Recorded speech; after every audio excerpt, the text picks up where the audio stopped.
He's immensely seductive. Quite sure he's right. Obsessionally neurotic. Pretty dangerous, in fact. Let us never tolerate outrageous conspiracy theories. Do you mean you doubt your powers to convince him? Say it! Say it! All right, I'll say it. Worse than that. What I'm afraid of is his power to convince me. We're talking about putting a manifestly irresponsible man on national television. Sweetheart, be reasonable. What? This is the end game.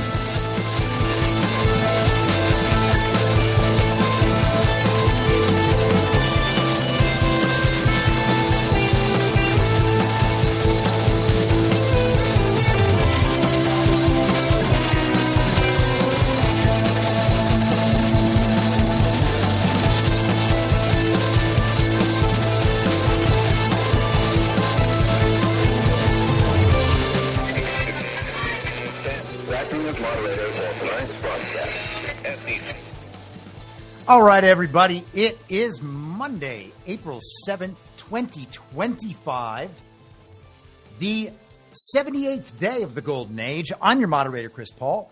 Let's be reasonable. Big day today. Oh, it's so big this day. Lots going on. Our boy Yoo-hoo has arrived at the White House. Benjamin Netanyahu, who I believe is fully under control and has done as much to expose the corruption behind Israel's regime, the fact that they are a global regime proxy state. He's done as much to expose those facts as the comedic actor in Ukraine has done to expose the very same about the homeland of the Khazarian mafia up there in Ukraine. We don't have much of a report about anything that they have met on so far. Apparently, Disclose is showing video of Trump pushing in Netanyahu's chair, treating him like a little lady. Or maybe like his servant. That's how people are choosing to perceive it. Some are, I guess. But they canceled the press conference with our boy Yoo-hoo, so who knows what that means. Don't know what Yoo-hoo was planning to say to the world, but now he's not going to say it. So maybe we'll have more to say about the Yoo-hoo meeting on Wednesday, but Donald Trump also today welcomed in the World Series champion Los Angeles Dodgers.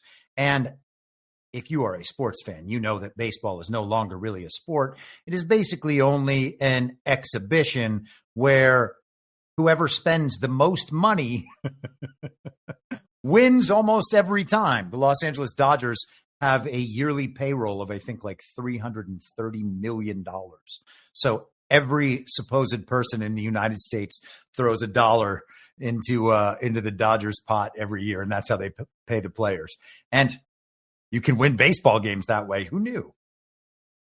So they have had a visit to the White House today. As I said, there's some video from that, some of it very entertaining. So we'll just get a few fun things out of the way before we get into the serious things. I mean, saying that, I must acknowledge that I already talked about the ancestral seat of the Khazarian Empire. So whatever. Here is Los Angeles Dodgers star pitcher Clayton Kershaw. We have a gift for you as well. Oh, I like that. Wow. Ooh, I like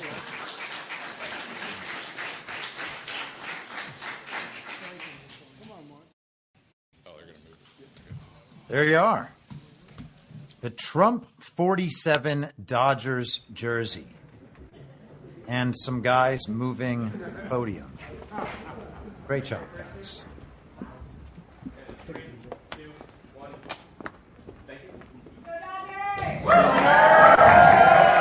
So lots of smiles for that event today. Donald Trump also had Dodgers star, who used to be an Angels star, Shohei Ohtani, into the Oval Office. And this was a funny interaction. Boy, oh boy, what an athlete. And 3, 2, 1. You know what you do? And for your family. This is so great to have you. It's a great honor. You're an amazing athlete in person. Have a good time. Take a picture by the Declaration of Independence. It's great. That's a good one. 3, 2, 1. What a guy. Thank you. Take a picture by the Declaration of Independence. So that's a professional baseball team, the World Series champions, full of superstar players, looking plenty happy to be at the White House with Donald Trump, even on this horrific day of market crashes. How can they be so insensitive to all the billionaires losing their hats in the market? There's also this from the meeting with the Dodgers today. I had to clip this and post it because it was just so funny. And others, we have a couple of senators here. I just don't particularly like them, so I won't introduce. Over the course of this amazing season, the members of this team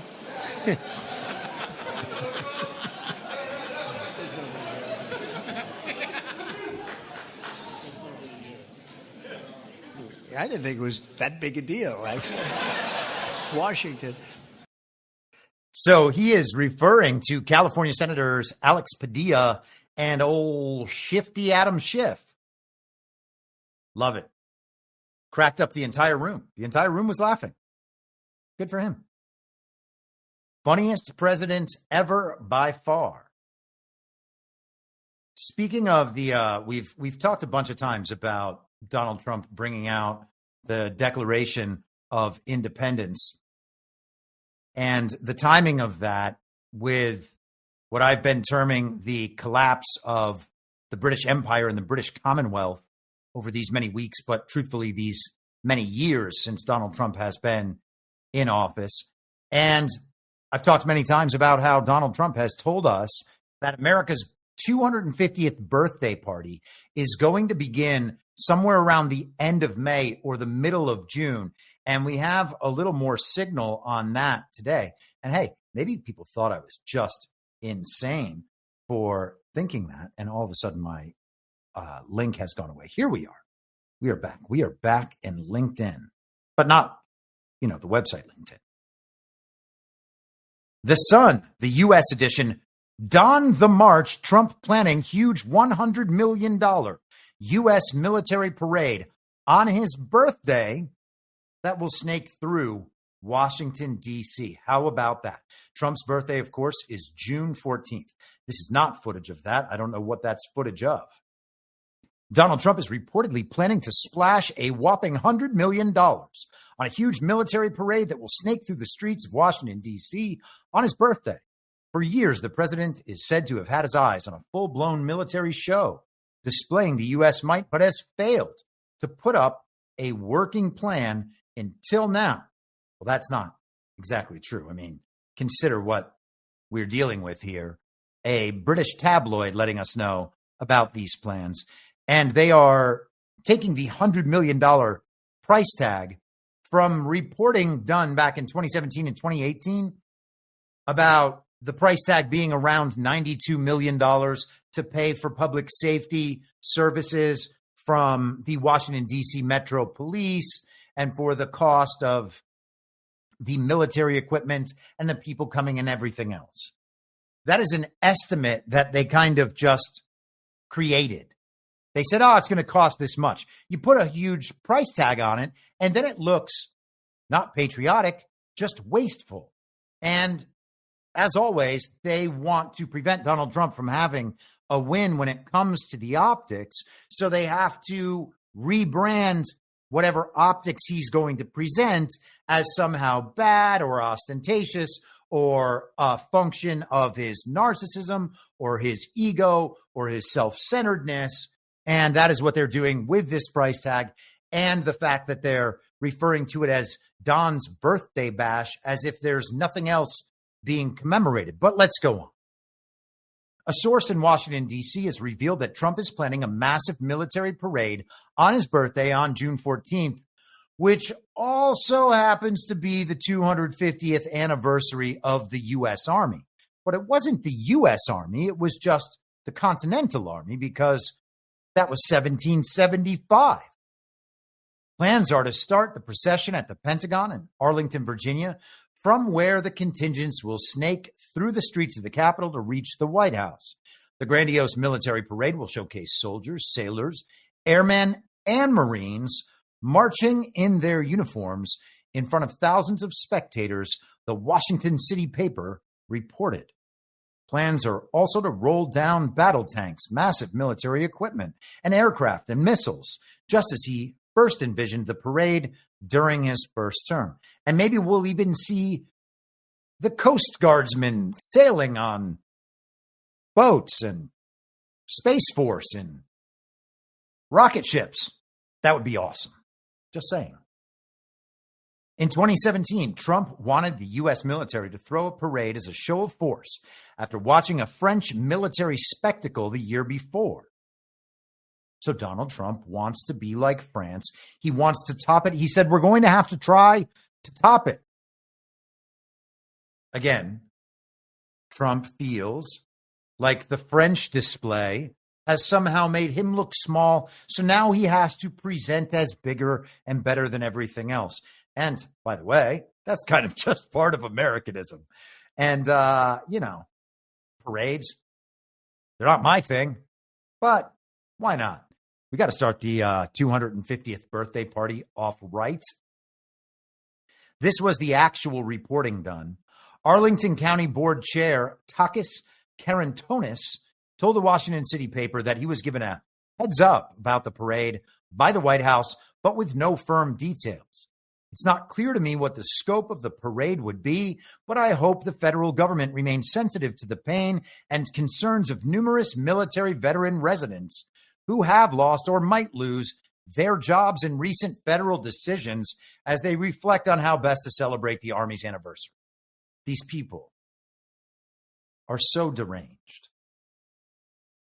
The employees, the federal employees who may have lost their jobs, who might also be veterans, aren't going to like the parade, and Trump should then recognize this and not have a parade on their behalf, even though they were deemed worthy of being fired, probably for incompetence or disloyalty to the office of the President of the United States. Trump is also planning a so-called Great American State Fair to celebrate the country's 250th birthday in 2026. And so the Continental Army as the starting point of the birthday party, July 4th, 2026 as the ending point, and it seems like we are right on track. This is something that Trump talked about over 2 years ago, and I've talked about many times since, and it sounds like it is still going as planned. So we can move on from that. But important to recognize that Trump is cognizant of these dates and still marking them and their importance because they are important. And I think that we're going to see significant transitions throughout that time. And I would hope that a lot of the major changes that are going to be implemented, the tone that's being set throughout this period since the display of an inauguration on January 20th, would be culminating at that point, and then we're getting into the after times, but that could just be my wishful thinking. We shall see. I was talking just a moment ago about the collapse of the British Commonwealth. I was actually going to play this a little bit later, but we might as well do it now. Some of you guys saw this on Devolution Power Hour on Friday. I would have loved to present this on Friday's show, but it did not capture my awareness until after that show. And I think, it was out before then, but April 4th. So I missed this on Friday. I was talking about the response of the global regime to Liberation Day, to Donald Trump's announcement of tariffs. And my overall theory for that, and we'll get back into this a little bit later, is that tariffs and bilateral relations destroy once and for all the centralized top-down control system that is the one world liberal liberal, if I can speak, international rules-based order. And I believe that is ending. This is Parade Magazine. On Friday, latest King Charles sighting has fans saying, "This feels like AI." The now viral video is being likened to something out of The Simpsons or South Park. And so we're going to see an Instagram video here captured by Reuters. And Charles looks like he is playing an orange recorder with his very disturbing looking hands. Now, what that is a carrot-flute or recorder. And it's not the appendage of an orange man, for instance. He's not doing that. If you think that that's what he's doing, that's disrespectful to a man who calls himself your king. And you're like, not our king, just the UK and the British Commonwealth. And we are definitely not part of the British Commonwealth. That's what the 250th birthday is for. Totally. So this is Reuters Instagram. Britain's King Charles, together with the London Vegetable Orchestra, played a nursery rhyme on a carrot on April 3rd. The orchestra comprises of professional musicians playing a wide range of music on instruments entirely made from vegetables.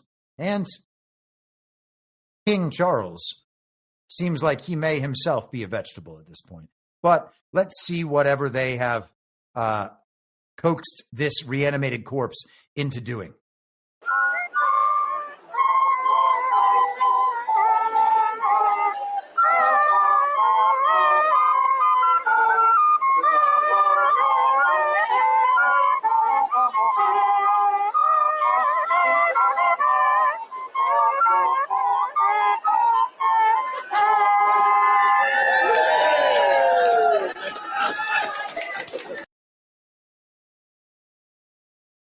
Good Lord.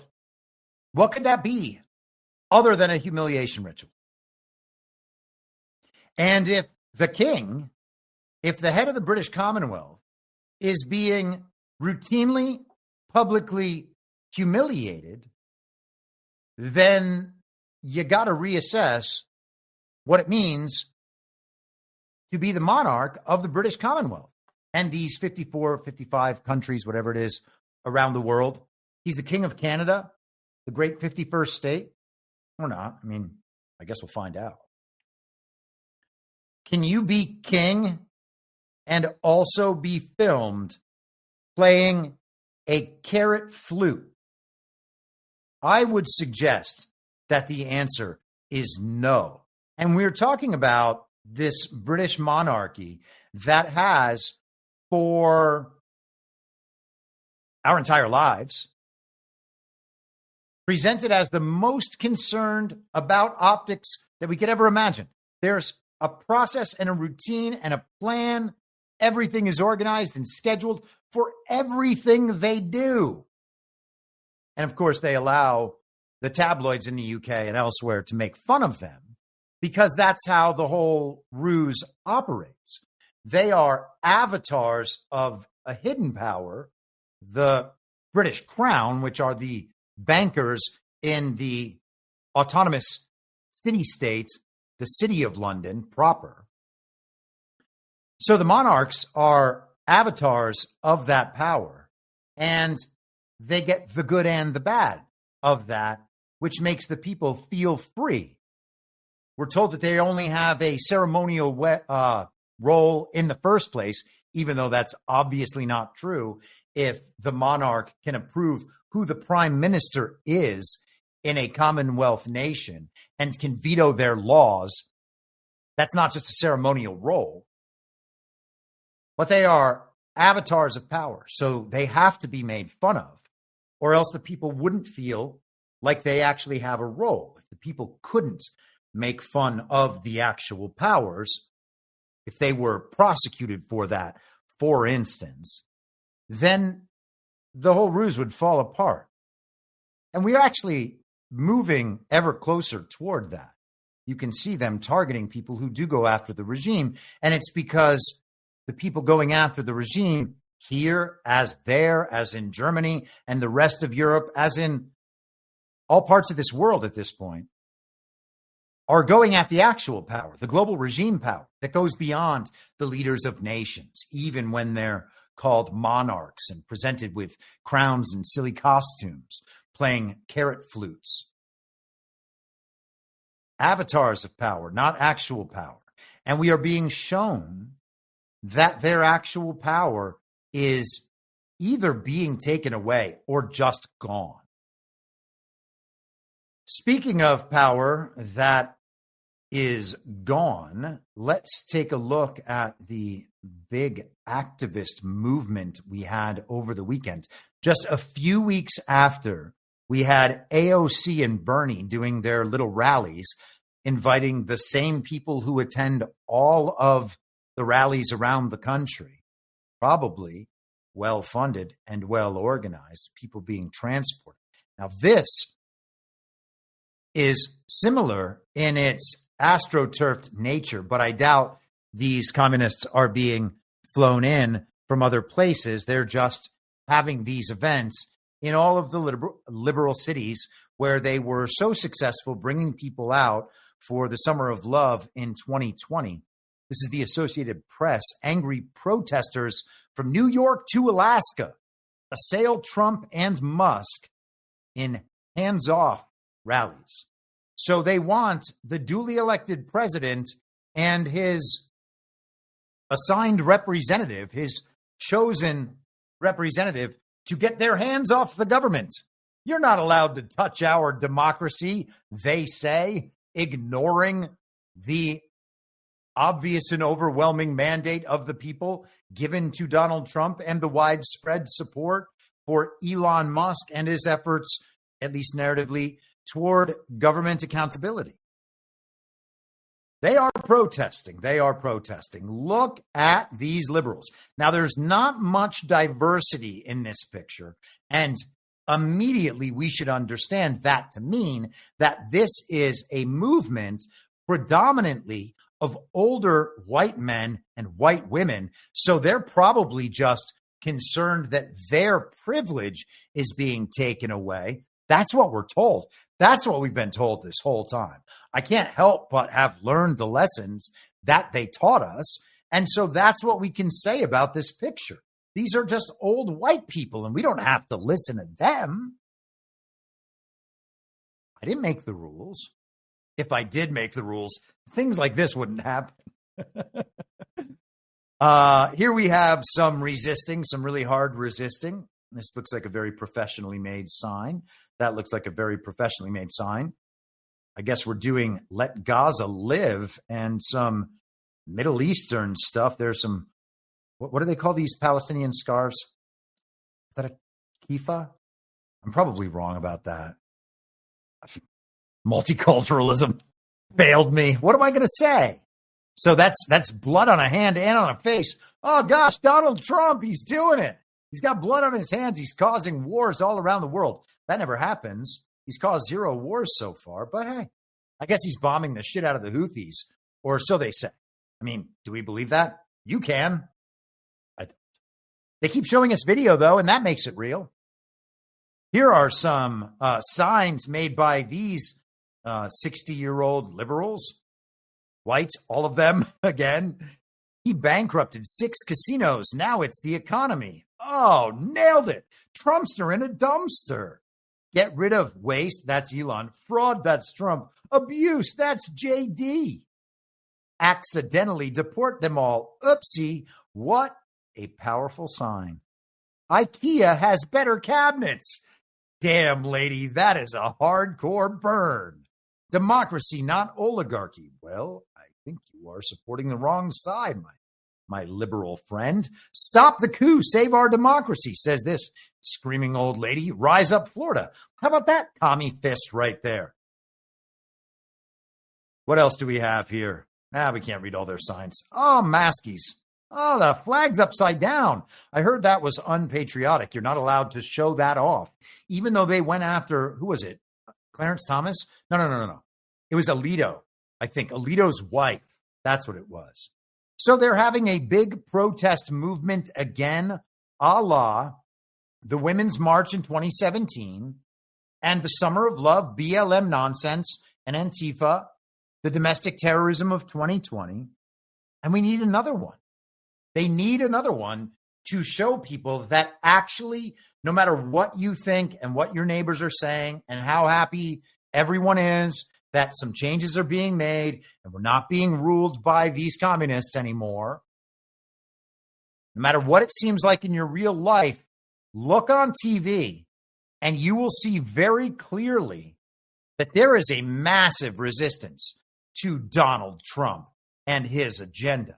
Now, I don't know if this lady is just there to troll or if she's serious.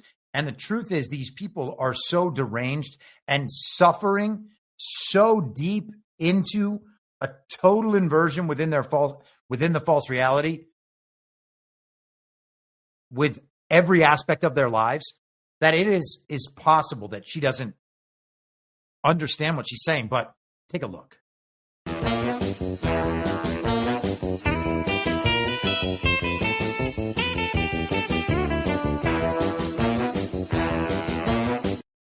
I don't know what that is, to tell you the truth. Is that a rhinoceros? A unicorn? A unicorn in a gas mask?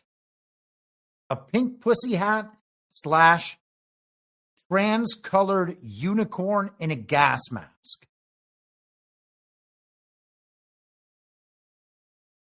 Strictly for my knitters. Danger, the TV told me to be here, she says. Well, it could be a she. Hard to tell. If you're wearing pastel blue and pink and white, well, it's hard to tell if you're a she, if you're wearing a mask. It's hard to tell if you're a he.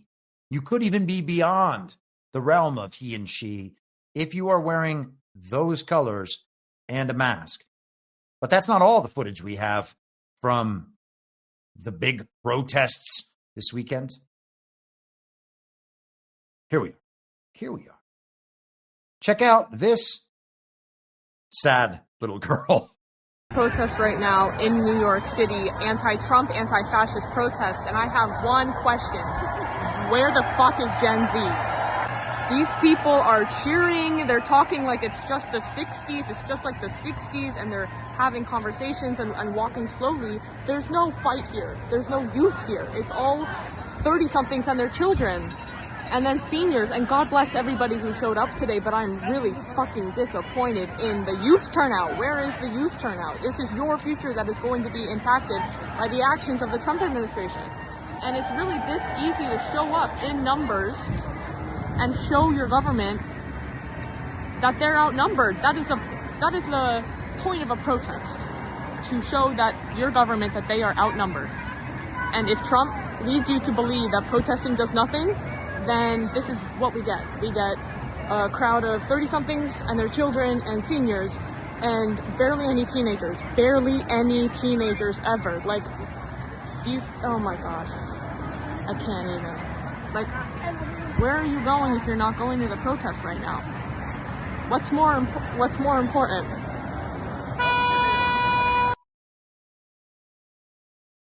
That poor little girl has watched way too much TV.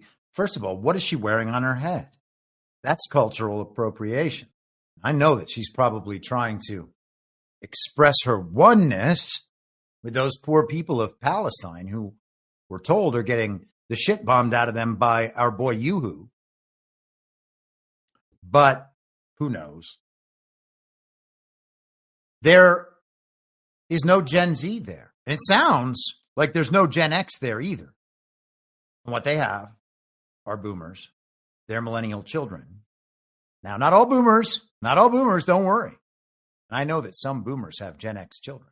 In fact, I am the Gen X child of boomers, okay? Just to be clear, I know, hashtag, not all boomers, not all Gen X, not all millennials, not all Zoomers. I get it, okay?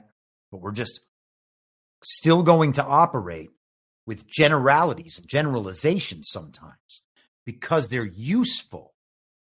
Doesn't matter. If you get offended and you say, I'm not like that. Okay. But there's no Gen X, no Gen Z, just boomers, their millennial children, and their small children being brought to this thing. It's like the 60s. Remember when we all participated in that psyop? And again, as a child of boomers, I actually feel great sympathy. I think the boomers got the biggest dose of all the psyops that anyone could ever imagine. And the millennials got a good dose, and Gen X got something of a dose, but I don't know. There's something, I don't know. But when you think of the 60s, you had assassinations, you had the space bullshit, you had mind-altering drugs, the sexual revolution, rock and roll, pop music, so many things. Vietnam War, those protests, just a crazy amount of psyops. That would spin anyone off into a false reality. And I know not all boomers, okay? But that's been passed down. And these people are happy to relive it. This makes them feel like they're doing something. But this protest movement is nothing. Kafia. Did I say that right? I was close. Kifa is what I said. No, Kafia. Thank you. I was corrected by Wolfie in the chat. Thank you. But there are no young people. That was the Democrat base. We were told. Why aren't they here? What do they have to do that's more important than this? Says that very sad girl. Legitimately anything, sis.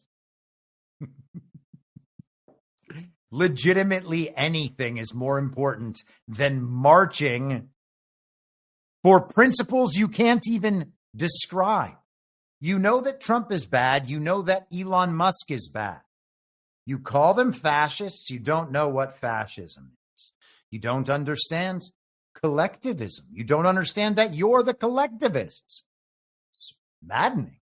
It's actually unbelievable. And you know what? While we're on that particular subject, I have to raise this just briefly. I was wowed this morning. My pal Ash in America sent me this tweet from James Lindsay, and I was stunned. I mean, James Lindsay is very dumb, okay, and very arrogant. He thinks that he is based. He actually, if you look at his social media bios, it says based in the bios. He believes he's like based and that he's right of center and all these things. And he has, at great length over the last 10 years, critiqued Marxism, cultural Marxism, and postmodernism. And he actually combines those. And I'm not saying there's no overlap. There is some overlap just by virtue of postmodernists being often Marxists. But the postmodern observation, as we've talked about at great length over the last couple of years, does not require leftism or collectivism, and it doesn't require atheism or nihilism or globalism or any of the rest of it. That is, I believe, a mistake made by postmodernists. And I was actually just spending some time reading Jean Baudrillard again over the weekend. He's the author of Simulacra and Simulation, the book that was in Neo's apartment at the beginning of The Matrix and talks about the simulation. And I think that they properly observed that there were layers of falsehood on top of reality prime. And they just thought that underneath all of that, there was actually nothing to grasp onto. And that is because they are atheists and nihilists. And James Lindsay is an atheist, and he's a Zionist, and he's a globalist. And he says, is this the Great Reset? He's putting that on Donald Trump and, of course, Trump supporters who support Donald Trump. And he thinks that he is going to save society from Trump supporters. He believes the biggest problem in the world is white Christian nationalism. He is a collectivist. He is a globalist, which makes you a collectivist. He is a Zionist, which makes you a collectivist. And he is an atheist and a scientific materialist. And it's very hard not to be a collectivist when you are that basket of things. But the real question is, whose Great Reset is it? Whose agenda is that? Scientific materialists. atheists, globalists, nihilists, Zionists, it's their agenda. They believe that they are going to correct the material reality in their own image, based on their numbers and their science. This is what is going to be best for the world. We're going to control the system from the top down in a centralized fashion because most people are useless eaters and we need to plan things for them. If we leave them to their own devices, they're going to mess everything up. Whose great reset is it? Why, it's yours, James. And of course, he would deny that. Because if you are an atheist, globalist, Zionist, scientific materialist, academic, well, then you believe that atheism, globalism, nihilism, and scientific materialism are defaults. That's the admission price for entering the serious conversation had by the academics. That's why there aren't too many people in academia who aren't all those things. So when they get together in their intellectual dark webs and on their normie podcasts, James Lindsay and Eric Weinstein are coming together now. By the way, Eric Weinstein did a speech at Jordan Peterson's ARC, which is like ARC, which is the intellectual dark web equivalent of the World Economic Forum. They're going to try to replace the World Economic Forum. And I guess Klaus Schwab just stepped down the other day, but they're making friends now. But in academia, all of these worldviews are part of the default worldview.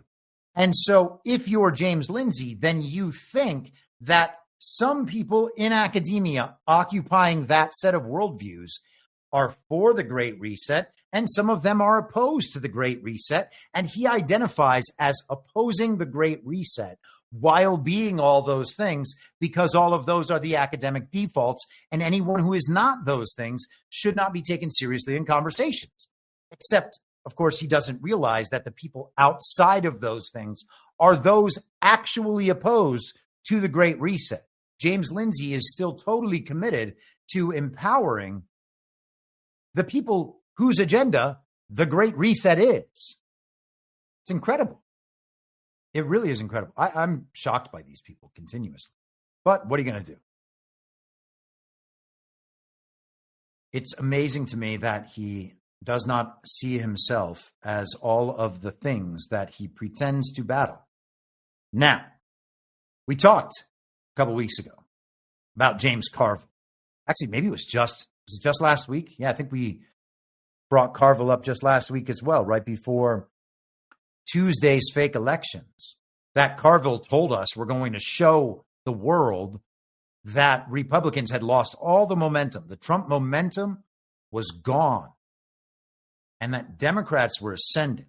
There's going to be a rejection of Donald Trump, a rejection of Elon Musk, and it was going to be proven in the results of the fake elections that the Democrats lost 3 out of 4 and are still presenting as wins, because the 2 they lost in Florida were lost by less than they were reported to have lost them last year.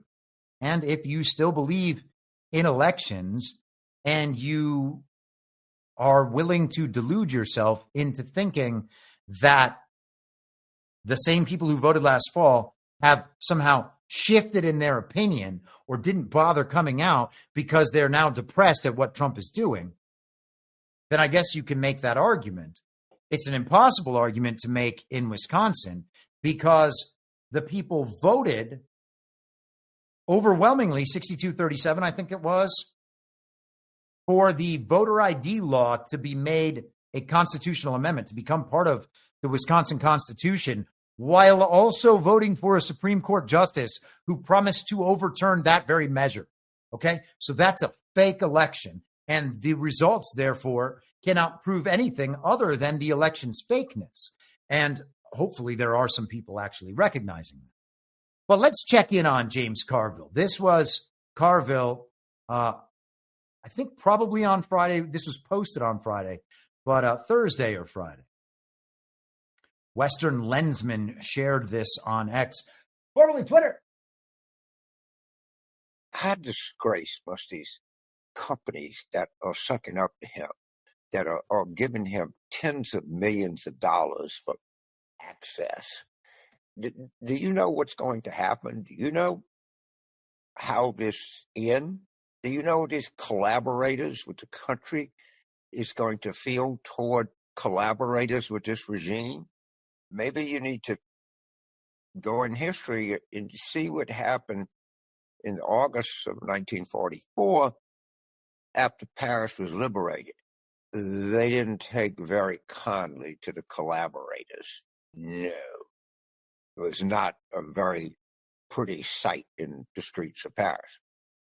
I'm not saying that these people should be placed in pajamas and have their heads shaved, march down Pennsylvania Avenue, and spit out. I'm not saying that. But I'm saying that did happen. And I'm saying that these people betrayed the French nation in the same way that I think that these law firms and these giant corporate conglomerates are betraying the United States. What their comeuppance is, I can only guess. I don't believe in any kind of, I don't believe it should assault anybody. Spitting on somebody is an assault. I warn you, I don't recommend doing that. I guess involuntarily shaving somebody's head is another assault. I mean, it's illegal. Don't do that. But these people are a disgrace to the law firms they represent, to the companies that they represent and are supposed to be in the self-interest, and they're a disgrace to the United States. Well, that's pretty hardcore. So he's talking about the law firms that, in his estimation, have capitulated to Donald Trump's threats and executive orders and whatnot. And he is calling them Nazi collaborators. Now, that is, in my view, an entirely skewed view of history. To think that somehow normal Americans choosing a president who himself has many of the qualities of a normal American, despite his wealth and access and fame. That's somehow the sign of Nazism? Were the Nazis elites or were they normal people? And some normal people definitely got on board, but primarily elites. And they made a deal with the Zionists that James Carville supports. The descendants of the very same ones. He's concerned that Donald Trump's collaborators are going to have problems in the future. That's something of a threat. I mean, whatever, okay? People on our side have certainly said things along these lines. I wouldn't be surprised if collaborators with the actual Nazis in this society, the people who are doing all the things that the Nazis did. And by the way, let me pull this up. We haven't done this in a while. I think those people will be eventually treated quite harshly. And we're going to have a whole society full of good Germans who announced themselves throughout the very deadly pandemic. And since, I mean, look at the list of things that these regimes have done. I put this together, I think, in 2021 or 2022. Censorship and propaganda, segregation, forced medical experimentation, eugenics, and with the goal of creating superhumans, funded and deployed Nazi armies. You would think that the regime that at the time was represented by the fake and illegitimate president Joe Biden would have gotten there. But of course, they did that in Ukraine. And the superhumans, of course, they have the transhumanist movement. Concentration camps, well, they certainly talked about camps. They certainly talked about having, like, COVID camps, etc. They definitely have work camps and factory towns that are part of the plan. So that's not too far off. Ethnic division and discrimination, false flag events to stoke hate, persecution of political opponents, stolen elections, illegally changed laws. They had a Reichstag fire here, style event, I should say, on January 6th, 2021, the very violent insurrection. And of course, the communist regimes imprisoning political opponents, indoctrination and re-education, the erasure of history, the seizure of property and businesses, food shortages and famine, work camps, censorship and propaganda once again, destroying the environment via failed planning, everyone equal based on compliance, decisions made by bureaucrats and experts, changing our language. What has the regime not done? And James Carville has been there at every step to make the argument that it is an unfortunate reality that all of those things have become necessary based on the quality of evil in their opponents. It's really something. Okay, let us continue on, and we'll get into some of the tariffs and economic stuff. I just had Ghost of Base Patrick Henry send me a link that I had forgotten to grab, and he just did it. So a hat tip to him, and we will be there in just a second. Now, on Devolution Power Hour, I briefly touched on this article from the Financial Times, and this was from Saturday. Now, the author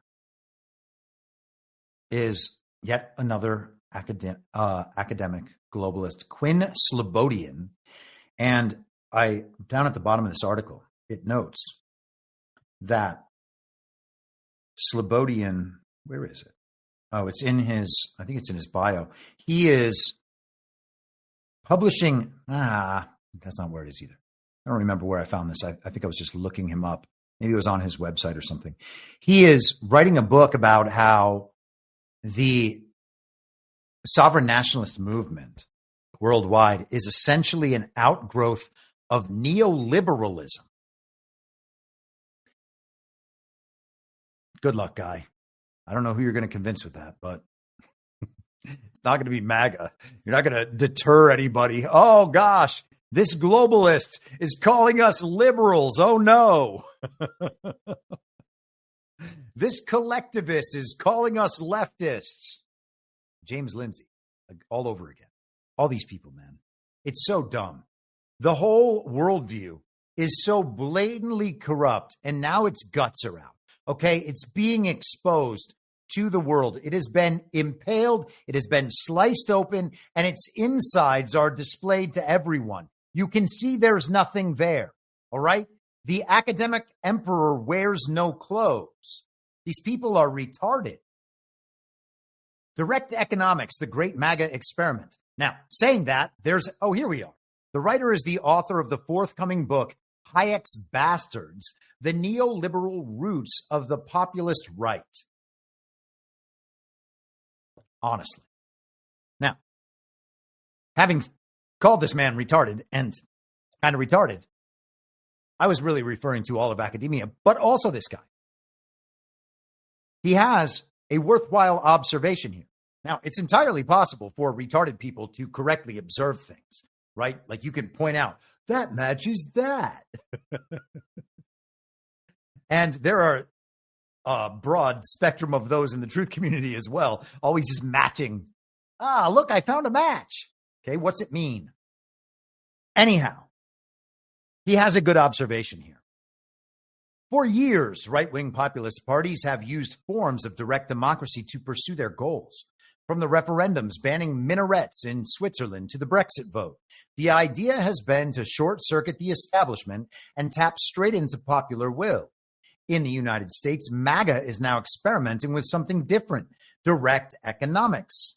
Similar to plebiscites and referendums, direct economics seeks to do an end run around experts and incumbents and communicate straight to individual citizens and voters. It tries to demystify what have long been naturalized processes captured in stock market indices, interest rates, and even fiat currency, to expose these as mere tools of the elite in further oppressing the true people. We can see direct economics in action in 3 different ways. And by the way, is that wrong? First is the centralization of executive power in U.S. President Donald Trump's tariff policy. The arbitrariness of his tariff announcements is taken as a demerit by many, yet arguably, from the point of view of direct economics, it is this very arbitrariness that is their strength. When European traders have to wait until Trump wakes up to know what the flow of the markets will be for the day, this is not a sign of weakness for him, but of power. It shows that the abstract ideas of most favored nation treatment or multilateral sovereignty pooling were always shadows on the face of U.S. omnipotence and the president's capacity to shift action at a global level. Now, I thought that was very interesting and very well observed. The president, upon waking up, can shift global markets. And we are meant to believe that this is bad in some way. And it might be bad for those continually extracting the people's wealth through the medium of global markets. Those markets are not free markets. They are highly regulated. They are highly controlled. They are highly manipulated. And we know that because they control the entire apparatus and they control the information weapons that move markets. And primary among those used to be Twitter. And perhaps it still is, just minus some of that control factor, it seems. But I guess that remains to be seen as things kind of come out in the wash. But at least he's properly observing that what is often the attempted framing of all of this as somehow destructive instability or bad for Trump or a result of Trump's incompetence or his ego or narcissism or whatever they attribute things to from the state of their Trump derangement. It's not that. It's a display of power. And we're going to see a little bit more of that today with the way the markets have shifted and on what basis they have shifted. But I want to play one more clip. And again, we went through this briefly on Devolution Power Hour the other night. But this is from Scott Bessent's interview with Tucker Carlson. And let's hope this is queued up correctly. Of our allies have not been good partners. If tariffs are so bad, why do they have them? Why do they have them? Right? Or if the American consumer is going to pay all the tariff, then why do they care about tariff? Right? Because they're going to eat them. So I think that this is the beginning of a process. We're going to reindustrialize, that we have gone to a highly financialized economy. We have stopped making things, especially a lot of things. And we can leave it there.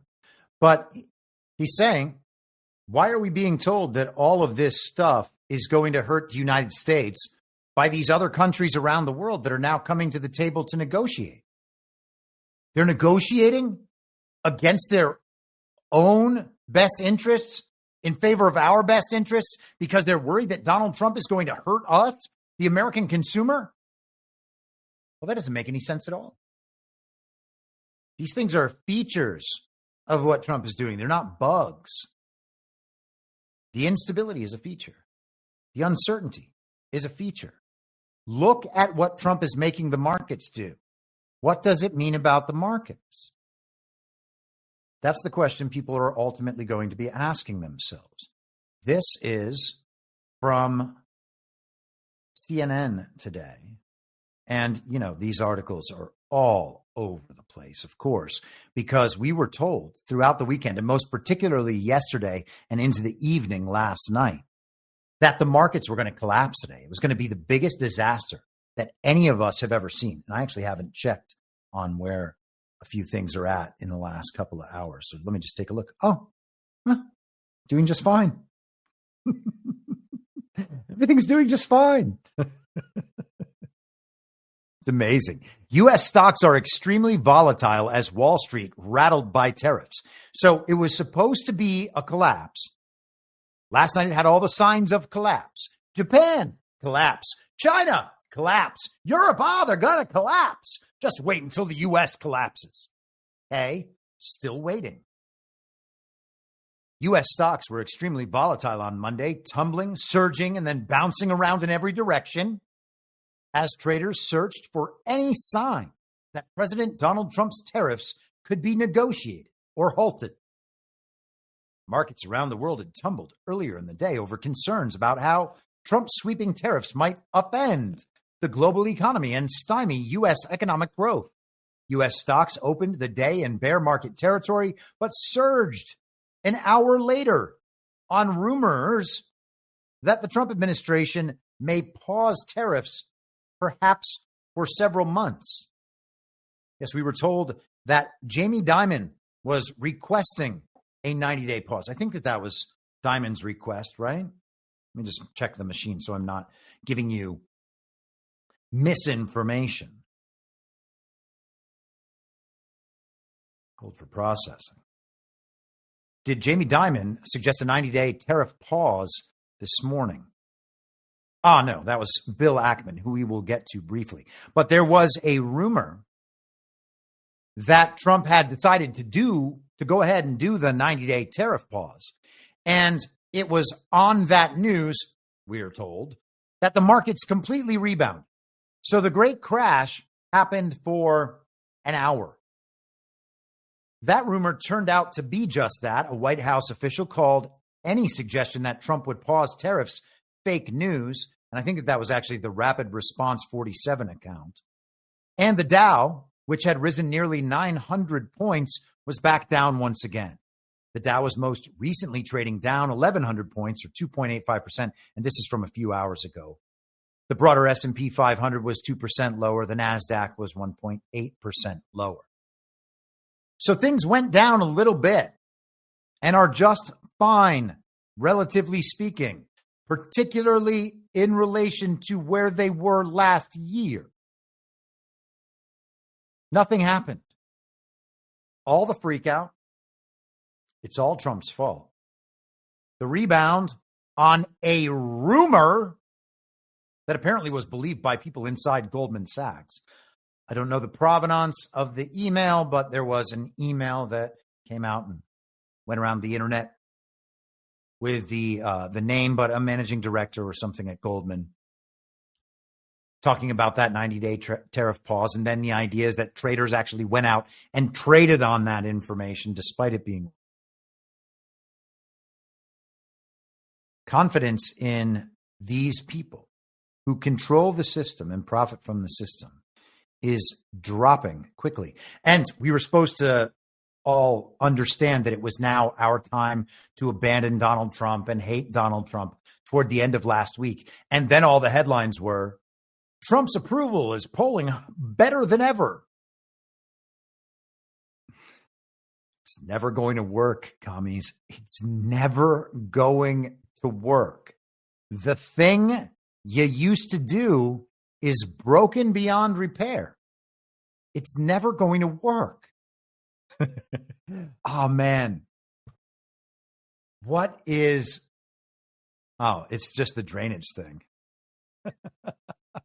The end of the drainage clip.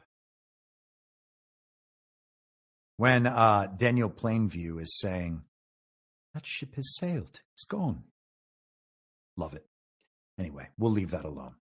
We don't need to do drainage today. We'll save it for when it's appropriate.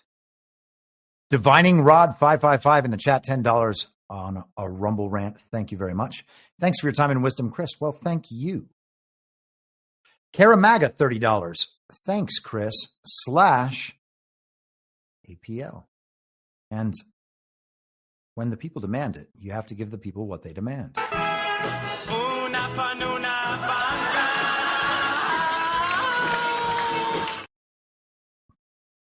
Una Panuna.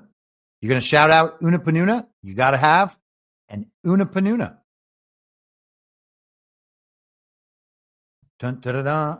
Just checking the chat again briefly. And That's it. Okay, we're good. Let us continue. Donald Trump was asked on Air Force One yesterday. Actually, let's just go ahead and play it. I don't need to set it up. Let's just play it. Here we are. Unwilling to tolerate this idea, but Trump would. Is there a threshold?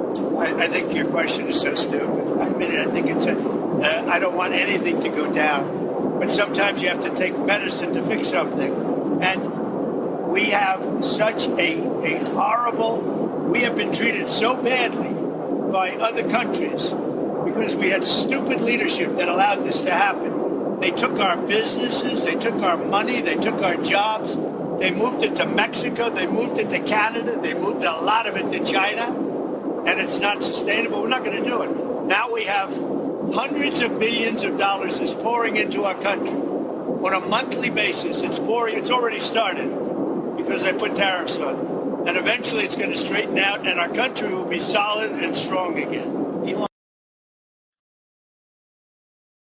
A stupid question. If there was a level, they were asking, is there a level like if the markets crash at some point, will you stop doing what you're doing?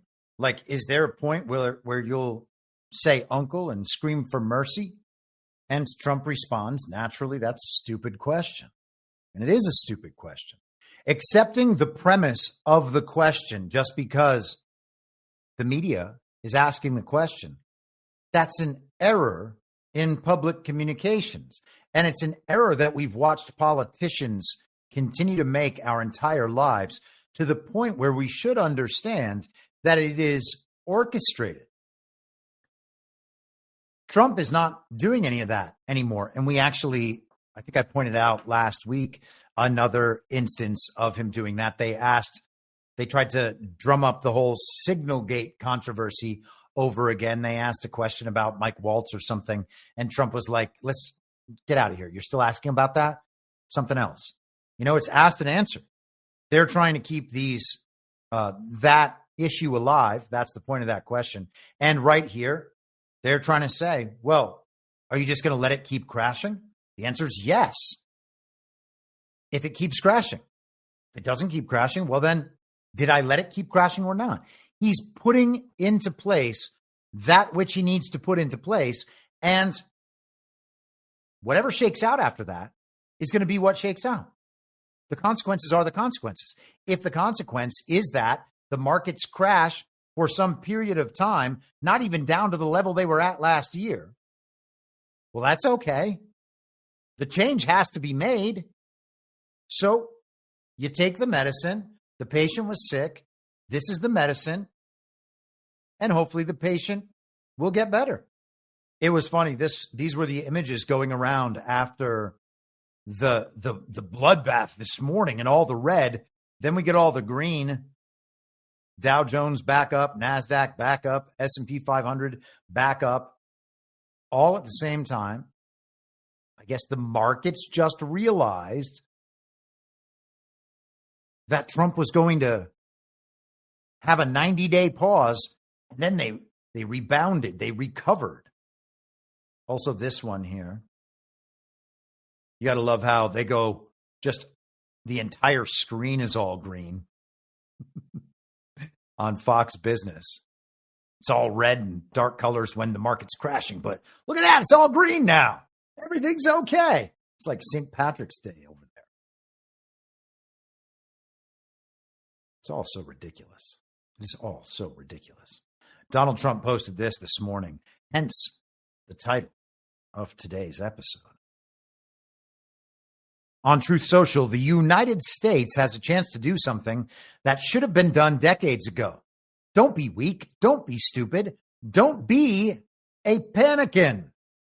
A new party based on weak and stupid people. Be strong, courageous, and patient. And greatness will be the result. I actually have every confidence that he's correct about that. I believe, as I have believed for years, that we are on the verge of an American Renaissance. We are at the dawn of that American Renaissance. It is coming. I have no doubt whatsoever. So don't be a Panican.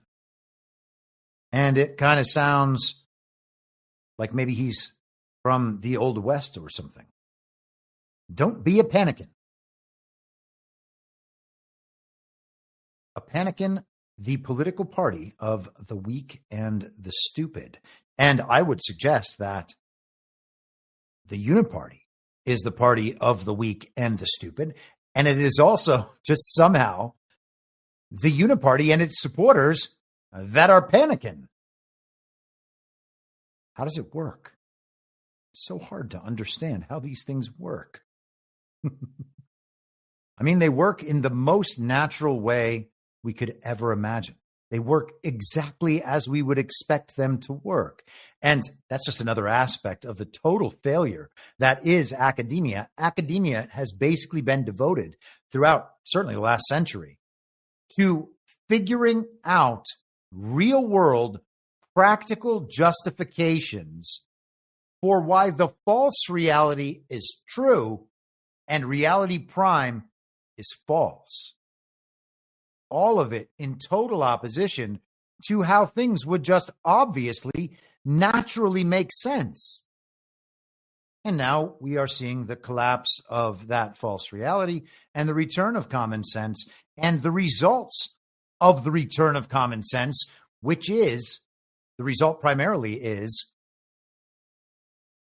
things make sense again. We're actually not trying to convince ourselves that lies are true all the time, which makes for much happier people. This is from The Economist today.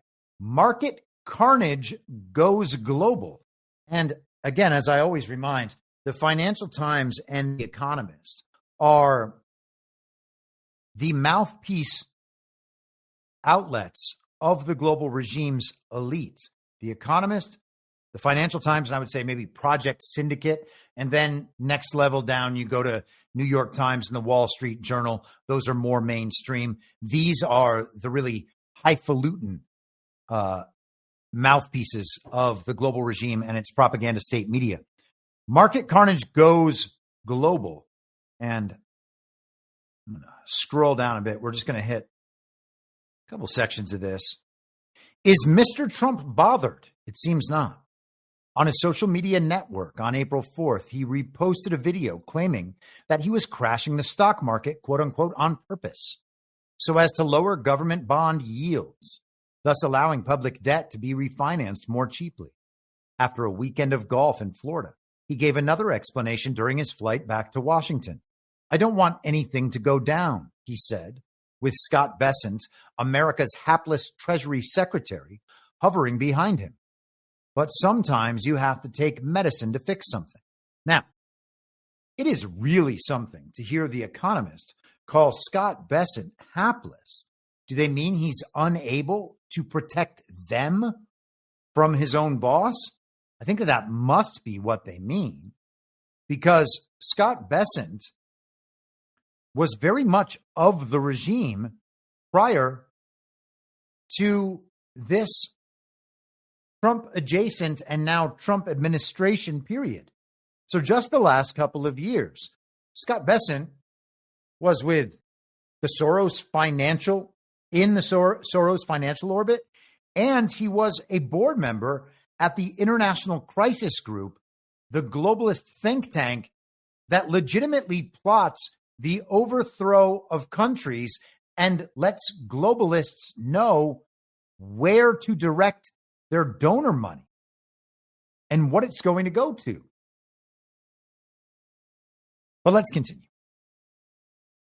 I would suggest, to cap that off, I would suggest that they are getting very concerned that Bessent is not doing the thing they thought he might be able to do to help their cause. But continuing, the something he wants to fix has not always been clear, this being Trump. Are his tariffs meant to redress a shortfall of government revenue, a lack of cooperation on drug trafficking, or unfair impediments to American exports? On April 6th, the problem he emphasized was America's trade deficits, not just the country's overall imbalance with the rest of the world, but also its bilateral deficits with individual trading partners. Europe's barriers to American exports, he said, had taken a lot of our wealth away. Even if both sides reached a hypothetical deal to remove their tariffs, it would not be enough, he argued, to make up for the unbalanced trade of the past. And we went into some of that last week. The point is not just erasing a trade deficit. The point is breaking up the global regime's centralized top-down system of control over the world's economy. Let us continue. In a somber televised address, Lawrence Wong, hold on, let me scroll down here so that we can, where are we? Where are we, Wong? Man, here we are. Okay. In a somber televised address, Lawrence Wong, Singapore's prime minister, compared America's tariffs to the wave of restrictions on trade in the 1930s. The global calm and stability we once knew will not return anytime soon, he said. We cannot expect that the rules which protected small states still hold or will still hold. That's really something. And once again, we hear them hearkening back to the 1930s. Who's Donald Trump in that analogy? How much pain lies ahead? Last week, brave retail investors snapped up American stocks even as they plummeted in value. According to J.P. Morgan Chase, a bank, it's funny that they note that, individual traders bought $4.7 billion in stocks during the market turmoil on April 3rd, the largest daily inflow in a decade. Will this gumption survive 2 days of further losses? It seems more likely that something will break. What has it broken? It doesn't seem to have broken. So the institutional investors are losing it, and individual investors, retail investors, normal people are buying the dip. That's not what was supposed to happen, according to these people. It's not what they want to have happen. And as always, they have to pitch some positivity to their readership. Global regime communicates to us to hoodwink us. It communicates to itself to hoodwink the people who are able to be hoodwinked. They want everyone to believe that things are still going along just fine, because if even the supporters of the global regime understand that they are being hoodwinked and they begin to withdraw and they begin to leave the regime and stop supporting the implementation of that agenda with their money, well, then the whole thing starts collapsing. And I think that that's probably what we'll see next. Concluding, on his flight back to Washington, Mr. Trump was asked if there was a threshold of market pain he was unwilling to tolerate. Is there, Trump was asked, a Trump put? His reply was not so promising. I think your question is so stupid. And we heard that clip ourselves. Now, this article caught my eye.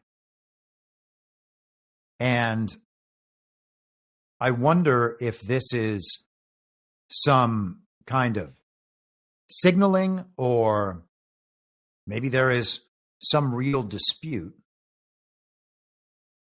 But this was Semaphore from Saturday.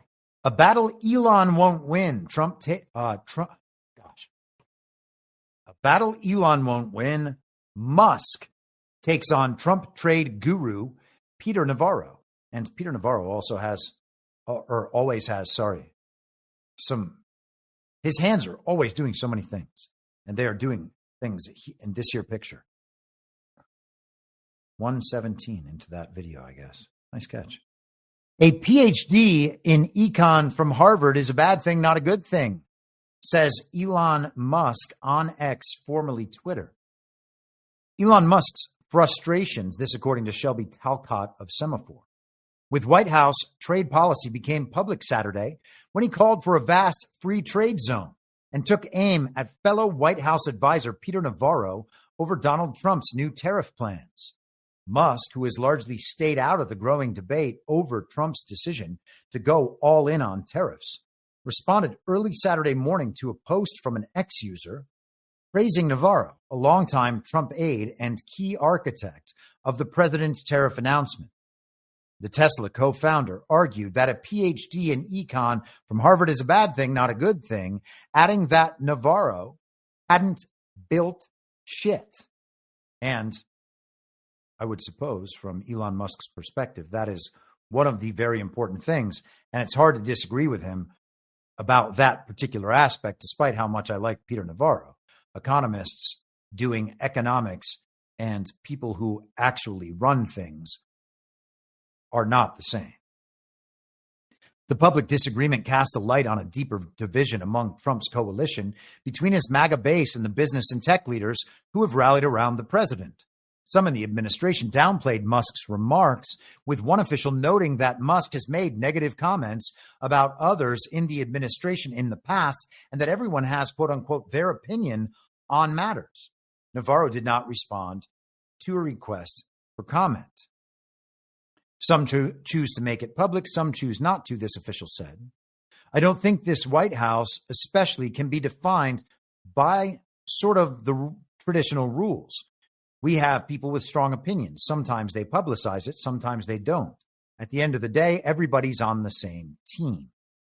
But others inside the administration and close to Trump appeared confused and surprised about Musk's decision to publicly go after Navarro and by extension indicate his displeasure with the president's decision.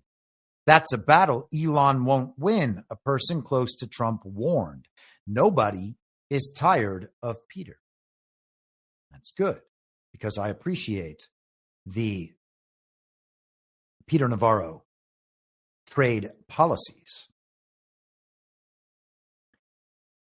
So what is Elon Musk doing? Is Elon Musk expressing his own position? And is he on his way to becoming some sort of MAGA traitor? He was with us and he's hit his limit. Now we've gone too far. Elon Musk off the Trump train. Is that what we are to believe? I don't imagine that it is. Now, is he potentially leading other people like him in terms of the character description? Big tech, billionaires, tech-forward globalists, the tech libertarians, kind of their avatar being Peter Thiel, and then, J.D. Vance along that, Curtis Yarvin and his political philosophy along those lines as well. Is Elon Musk operating as some kind of Judas goat for those people? And is this a signal to them, hey guys, go ahead and say whatever you want. You can take the free shots you've been waiting to take now. See, I did it. It's okay. Now you go ahead and do it. And when they do it, they have not built up the goodwill among the MAGA base, among Trump supporters, even among Republicans in general, that Elon Musk has. So their comments are not going to be seen in the same light and taken in the same way. Before we get to some of that reaction, let's get to Donald Trump in response. Elon Musk has said he hopes for zero tariff between the U.S. and Europe. Is that a place you'd like to also get to? Well, the problem is that Europe has made a fortune with us. Europe also has had a tremendous surplus with the United States. Europe has treated us, it's a little smaller, but they've treated us very, very badly. China has, but Europe has also. Europe has been very, very bad to us. Europe has taken our leaders for a ride. They don't take our cars. They don't take our food products. They don't take anything. And we take their cars, Mercedes, Volkswagen, BMW. We take their millions of cars. They take no cars. They don't take our farm product. They don't take anything. Europe's treated us very badly. we put a big tariff on Europe. They are coming to the table. They want to talk. But there's no talk unless they pay us a lot of money on a yearly basis. Number one for present, but also for past, because they've taken a lot of our wealth away, and we're not going to allow it to happen. Sir, have you talked to any tech leaders over the weekend about the tariffs? Yeah. So Donald Trump does not sound like he's going to take Elon Musk's advice about a free trade zone in Europe. And I find that very interesting, because Elon Musk has now said the thing, inviting others to say the thing, even though saying the thing is not going to work and will be in direct opposition to Donald Trump. And so all Elon and Trump have to do is navigate whatever fallout there might be, narratively speaking. That's it. That's not a big assignment. They can do one event and have Trump say nice things about Teslas and Elon make some nice jokes about Trump's opponents, and it will be clear to everybody that they're just going to be fine. Throughout the last few months, there has been such an organized effort to attempt to create a divide between Trump and Elon. And now they see they're in. And in my estimation, I would be surprised if this wasn't the true state of things. It seems like that billionaire tech libertarian contingent who thinks that they're just going to install President J.D. Vance in 4 years, keep the Uniparty right-controlled opposition in place, keep the election fraud system and PSYOP in place, and just march on forward after outlasting Trump.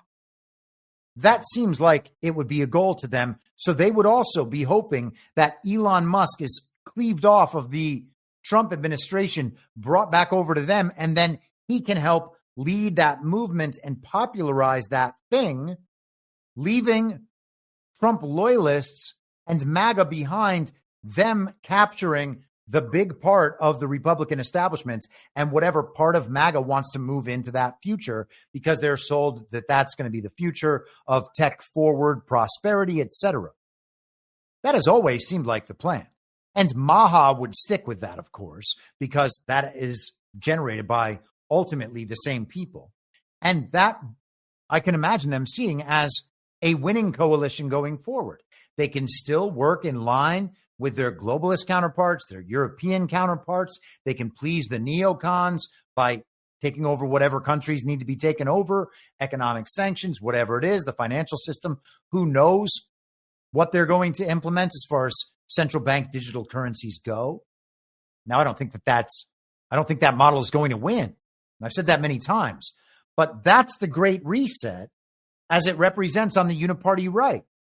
And the great resetters on the Uniparty right were more than happy to jump on board the Trump train and ride it as far as they could before kicking Trump and MAGA off to the side. And that's what we've been talking about with, the two Western gangs riding down each side of the canyon. They're meeting at the train at the same time. They're going to start shooting at each other. One side's going to win. The other side is going to be killed or run off and be gone. And then the train will go down whichever tracks are chosen by whoever is at that point conducting the whole thing. I believe that's going to be Donald Trump. I believe that's going to be MAGA. I do not believe it's going to be the movement of tech libertarians on the Uniparty right, ushering in the Great Reset in their model, which does include more sovereignty than the top-down centralized control of the global regime might offer, but is nonetheless not America first. It's not even really countries at that point. So let us get to some of the response. This was the prominent response. This has really made the rounds. And Bill Ackman is one of those billionaires who became pro-Trump. Let me actually ask the machine when Bill Ackman first became pro-Trump, because I feel like it was once the fake Republican primaries and the Ron DeSantis campaign began spiraling and becoming obviously not the solution.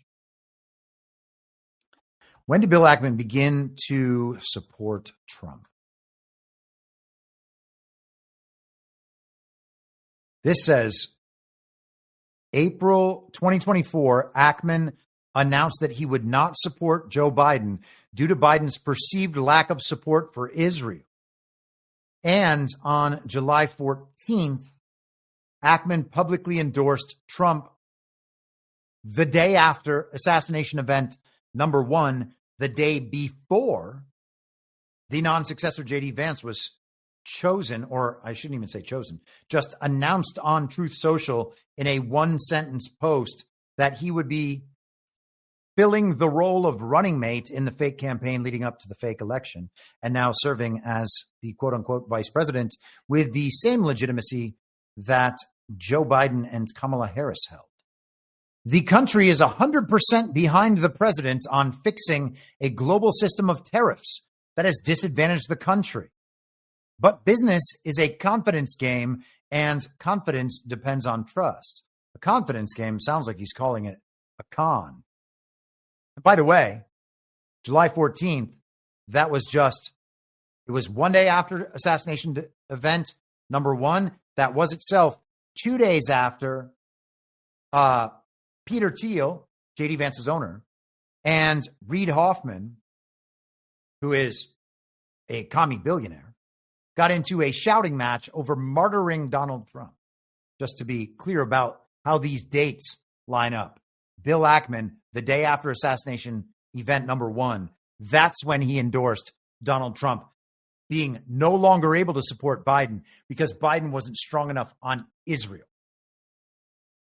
Real Donald Trump has elevated the tariff issue to the most important geopolitical issue in the world, and he has gotten everyone's attention. So far, so good.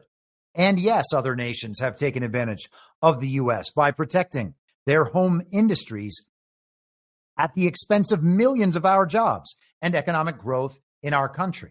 Well, that's not really an accurate description of things, is it, Bill? But by placing massive and disproportionate tariffs on our friends and our enemies alike, and thereby launching a global economic war against the whole world at once, we are in the process of destroying confidence in our in our country as a trading partner, as a place to do business, and as a market to invest capital. The president has an opportunity to call a 90-day timeout, negotiate and resolve unfair, asymmetric tariff deals, and induce trillions of dollars of new investment in our country. If, on the other hand, on April 9th, we launch economic nuclear war on every country in the world, business investment will grind to a halt. Consumers will close their wallets and pocketbooks, and we will severely damage our reputation with the rest of the world. That will take years and potentially decades to rehabilitate. We'll come right back to that in just a moment, because that's the big thing as far as I'm concerned. What CEO and what board of directors will be comfortable making large, long-term economic commitments in our country in the middle of an economic nuclear war? Well, are they American, Bill, or are they not? Because if they're not, then who gives a shit? We're moving into a different system. And oh, by the way, they've already made those commitments. Donald Trump has shown us all that they've made those commitments. I don't know of one who will do so, Ackman says. When markets crash, new investment stops. Consumers stop spending money, and businesses have no choice but to curtail investment and fire workers. Well, if it was actually free markets under which we were operating, that might be true. But it's not. It's controlled markets. It's manipulated markets. It is a system of markets, a top-down, centralized, controlled world economic system. And, you know, I actually want to go ahead and play this quote, play this little clip by the comedian Tim Dillon. Really funny clip sent my way by Starborn over the weekend. So let's just pause the Ackman post for just a second, and we'll do this. Our economy is run by an intelligence agencies and international criminals. Do you understand that there is no such thing as an economy? Stop it. It's fake. It's fake. So they can arrange it, make it do whatever it wants. You go, what's that apartment? $200 million. No, it's not. It's fake. It's all fake. It's money laundering. It's criminality. It's blackmail. It's the intelligence agencies and a lot of their friends high up in finance and tech arranging the world in ways that allow them to win. They're trying to eliminate human beings. It's just what it is. These tariffs might be a mess. These tariffs are probably economically bad, short-term, potentially long-term.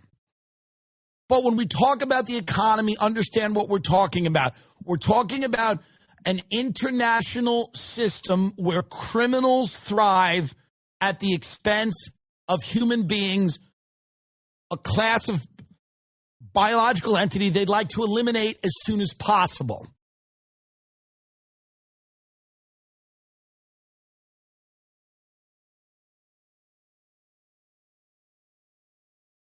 It's fake.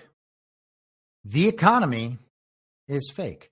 And he's saying that in all the right ways. It's a controlled system meant to exploit us, meant to extract the wealth of the people as they put in their labor, as they put in the fruits of that labor, and they are systematically extracted. The economy is not what we have been told by the academics, by the economists.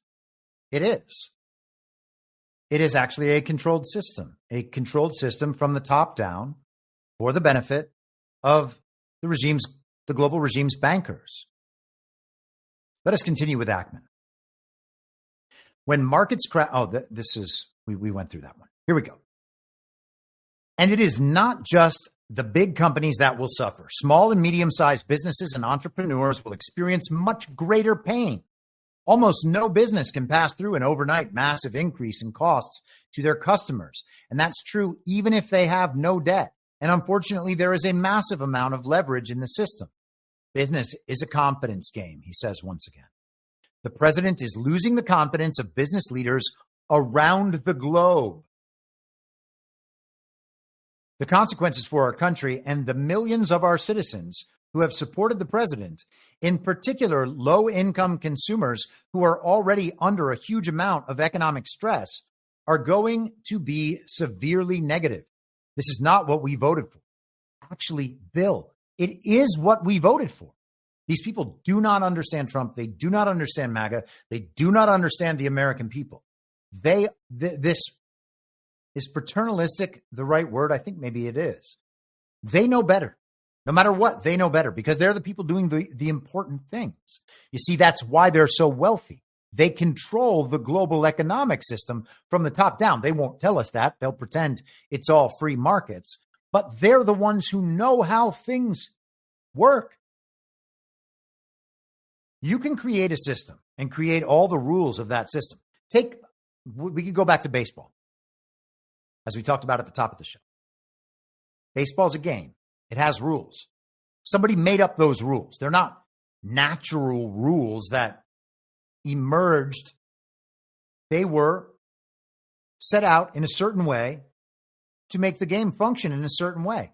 And in the modern era, they just put all sorts of ridiculous rules into place, like the shot clock, the pitch clock, stuff like that. They just add on other rules because now they care about the entertainment value of the product above and beyond anything else.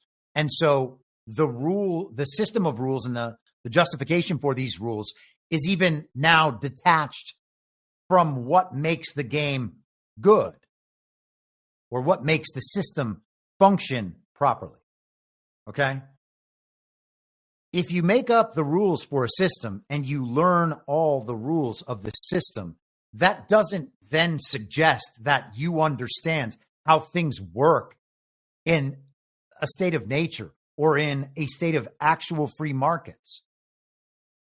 A controlled economic system, understanding how the rules of the controlled economic system function, is not the same as understanding how things would function naturally without the top-down control. And these people are always speaking to how things function within that system of top-down control, complaining you're going to break the system. You don't understand. The system doesn't work that way.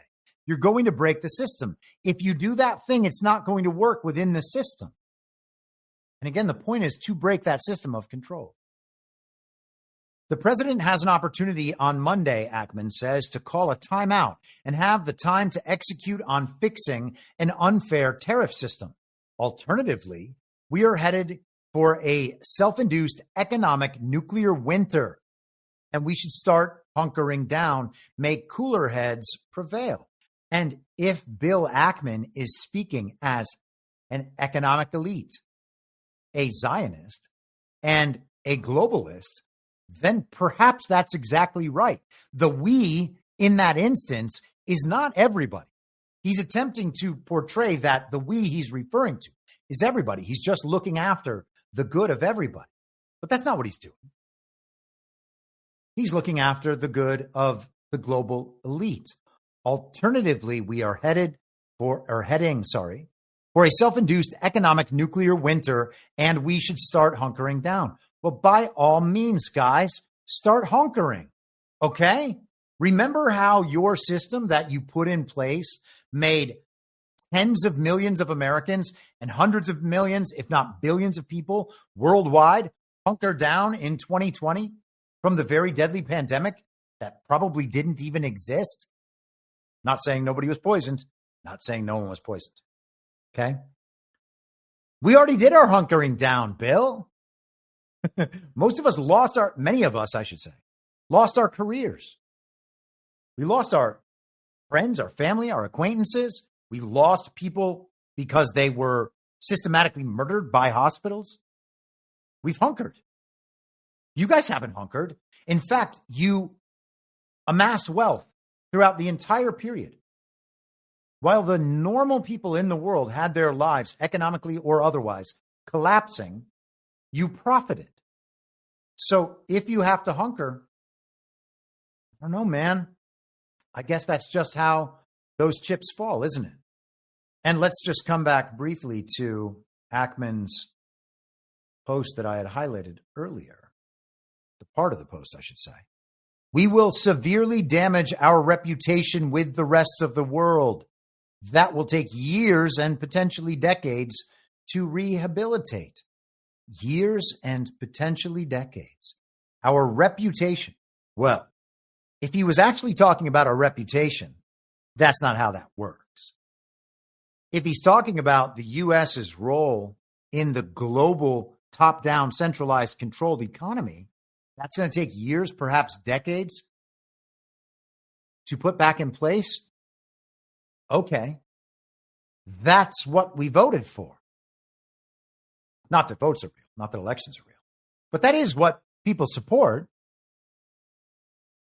Anti-globalism has been successfully sold, not only to the United States of America, but to the countries of the world.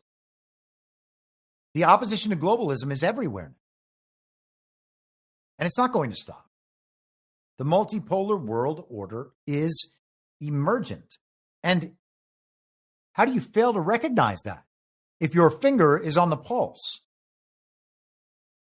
He wants us to oppose the emergence of the multipolar world order when that is exactly what all of this has been leading to.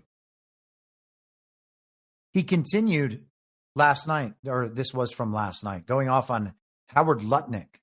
I just figured out why Howard Lutnick, Bill Ackman says, is indifferent to the stock market and the economy crashing. He and Cantor Fitzgerald are long on bonds. He profits when our economy implodes. It's a bad idea to pick a Secretary of Commerce whose firm is levered long on fixed income. It's an irreconcilable conflict of interest. A response from a man named Ross Hendricks, who I'm not familiar with. I just figured out why you're having a temper tantrum, he says. Your firm is heavily long U.S. stocks. Ackman responds, yes, I am proudly long America. So his investments in the U.S. stocks that are being hurt with the market, quote unquote, collapse that we've seen over the last 2 weeks, not destroying the U.S. economy, if that's a thing, just hurting the people who have amassed all that wealth over the fake and illegitimate term of Joe Biden, who have now made themselves Trump aligned in order to cleave off that segment of MAGA, whatever they can attract back from the Uniparty right and the tech libertarians and move forward. He says he is long America. Did he sound long America in that post when he was talking about the effects of our former friends and partners, in his view, from around the world? That did not sound like Bill Ackman was long America. What could he have possibly meant? Snowcat Operator and Starborn were sprinkling subscriptions around to the channel on Rumble. So thank you very much for that. There was a question in the chat earlier where there is one place to subscribe to what it is I do. And the primary place is, as it's always been, I'm your moderator.substack.com. You can subscribe to other features of other websites. If you want to subscribe on Rumble, that is a way to support this channel. It's not a requirement. Everything that I put out is put out eventually for free. Now, that might stop in the future. I am considering a model where all of my social media is behind that Substack paywall, that I operate a Substack chat, and that I use Substack notes as my only outgoing social media, and remove myself from Truth Social and from Telegram because I want to reclaim my time. Okay. And I want to stop having my content just constantly ripped off and my ideas repurposed by people who don't deal with censorship and are acceptable to the normie sphere. Okay. And so as a defensive response to now 5 years of that happening, I may cordon off my content. And if that means that it reaches less people, well, so be it. Okay. It's ultimately got to be word of mouth from the people it is reaching for it to reach more people, and the barriers to the normie sphere have to be removed. And I can't do that. Okay. So unless I were to change the content, and I'm not going to be able to do that because I don't believe in catering to the normie sphere. I think catering to the normie sphere is the problem. And I've made that case at great length on this podcast over the last 3 years. If we did not have the information gatekeepers constantly catering to the normie sphere, moving at the speed of the television and telling us that they were doing so in order to wake up the normies, which they are thoroughly incapable of doing, as we have seen. But anyhow, Barely says, happy to support your work if you go full paywall. Thank you, Barely. I don't know that I will do that, but I'm just saying, for 5 years, I have given away every bit of content I have ever created for free within mere days of that content being created, if it was ever blockaded in the first place behind a paywall. Okay? The way it's been 4 years is that within a week, everything I have produced has come out for free to the general public. All right? So I do not feel any compunction whatsoever about eventually changing models and moving behind them. You know, if it's going to be, if my work is going to exist in some small corner of the internet and cater to a niche market, there's no point in also just leaving it free for people who are happy to consume the slop of the normie sphere. I don't have any sympathy for that any longer. Anyhow, let us march forward. we're actually going to hear from, for a different perspective, a former Bill and Hillary Clinton advisor.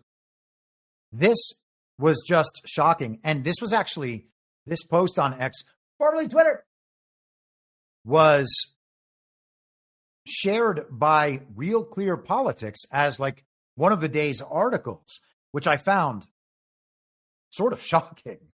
This is Mark Penn, as I said, former Clinton advisor. Get a grip, Wall Street.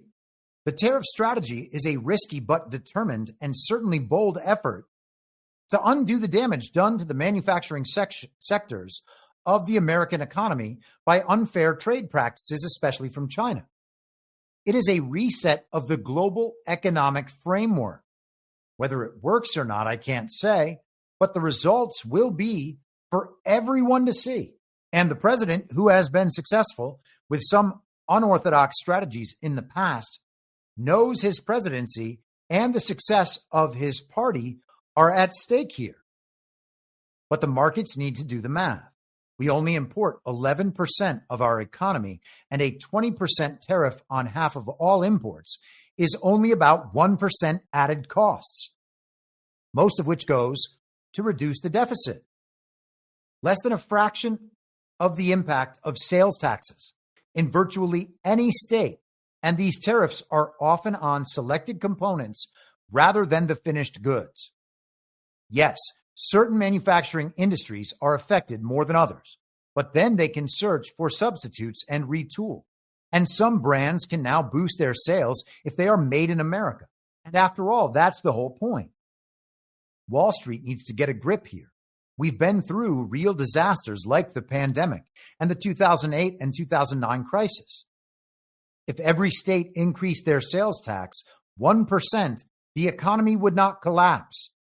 We even survived Biden's 20% inflation, a shock of far greater magnitude. America, remember, has the most adaptable, resilient, and innovative economy in the world. Should we be worried? Should we be pulling our hair out? Should Wall Street be? Wall Street is the American representative of the British Crown in the city of London. This is global banking as it is housed in America. Just like Washington, D.C. is the equivalent in terms of being the world's capital for the American military and what runs the American government. We are the labor state. We are the military state. We are the financial state of the global regime, directed from Wall Street, directed from Washington, D.C., and then to some extent directed from Hollywood, directed from Silicon Valley.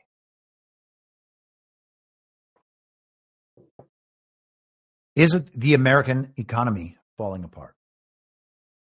Let us go just briefly and hit this article. We've heard a bit about the role of bonds here. And we'll just go through a bit of this. This is also from the Financial Times. And remember, again, these are the mouthpieces of the global regime. And Bill Ackman, despite his Trump support, however tepid, for 5 whole months leading up to a fake election, 4.5 months leading up to a fake election, is part of the global regime. So the Financial Times, bond investors bet that tariffs will inflict deep damage.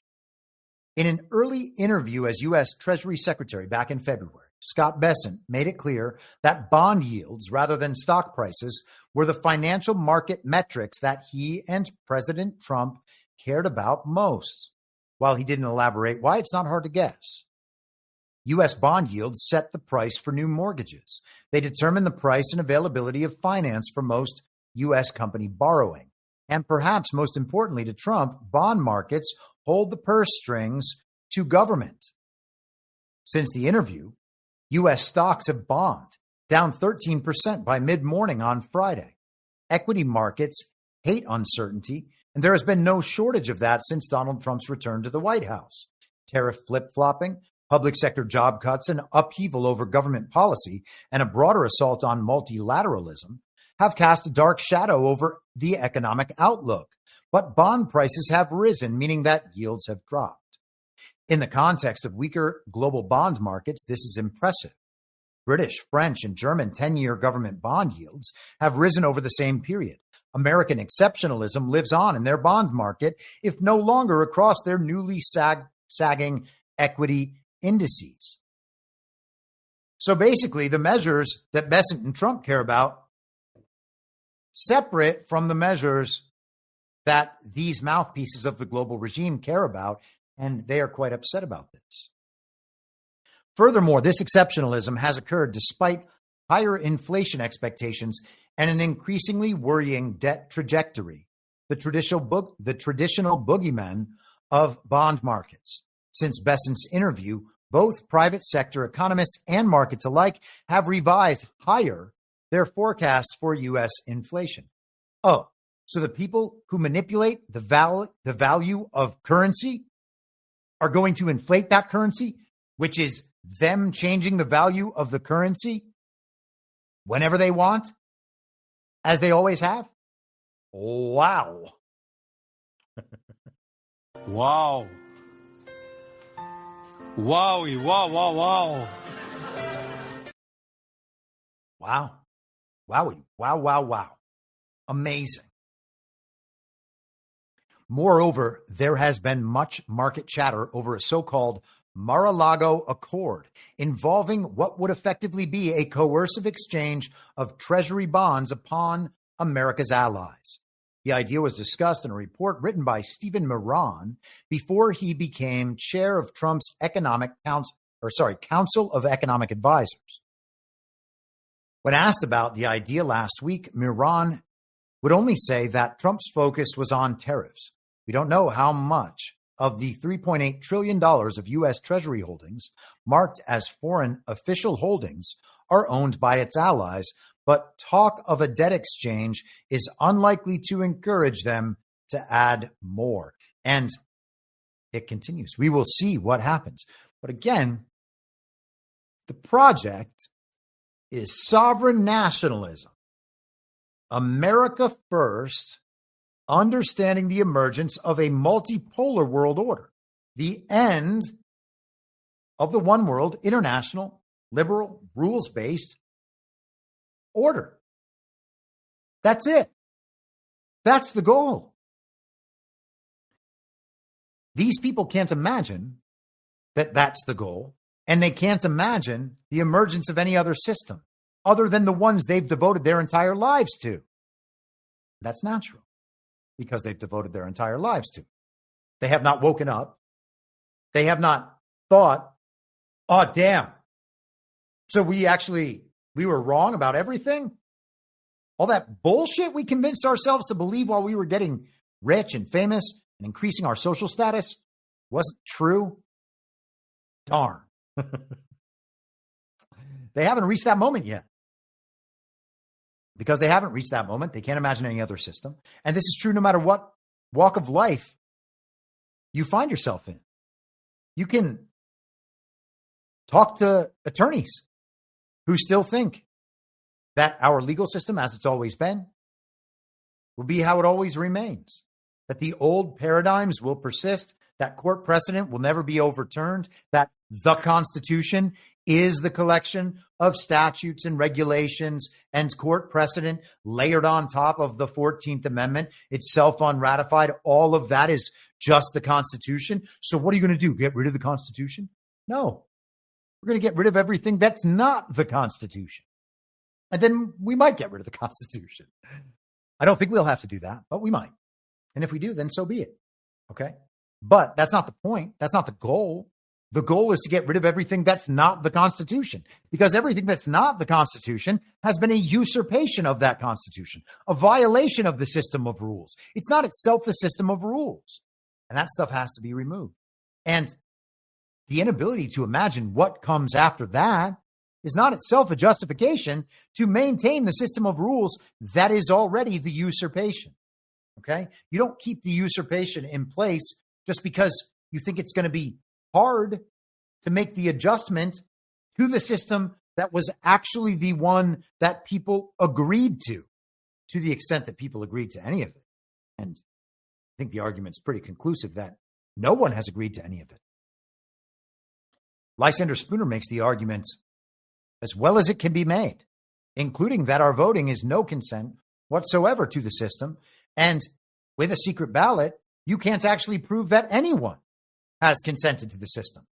Not a single individual can be legally proven to have consented to the system. So how then can we say that en masse, we all consent to the system? No, we don't. Let us continue. This clip made its rounds pretty widely over the weekend. This is economic advisor Kevin Hassett. Hold for processing. Here we are. I got a report from the USTR last night that more than 50 countries have reached out to the president to begin a negotiation. But they're doing that because they understand that they bear a lot of the tariff. And so I don't think that you're going to see a big effect on the consumer in the U.S. because I do think that the reason why we have a persistent long-run trade deficit is these people have very inelastic supply. They've been dumping goods into the country in order to create jobs, say, in China. I got a report from the USTR last night. Negotiations are beginning. Countries are starting to waive their tariffs. Now, waiving the tariffs, Trump has said, will not make our tariffs go away. At least not necessarily.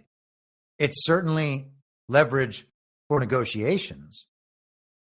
But the purpose is not just to change the rules. The purpose is to break down the system. And we'll get back into that with Ursula von der Leyen in just a few minutes. Trump addressed the China issue on Air Force One.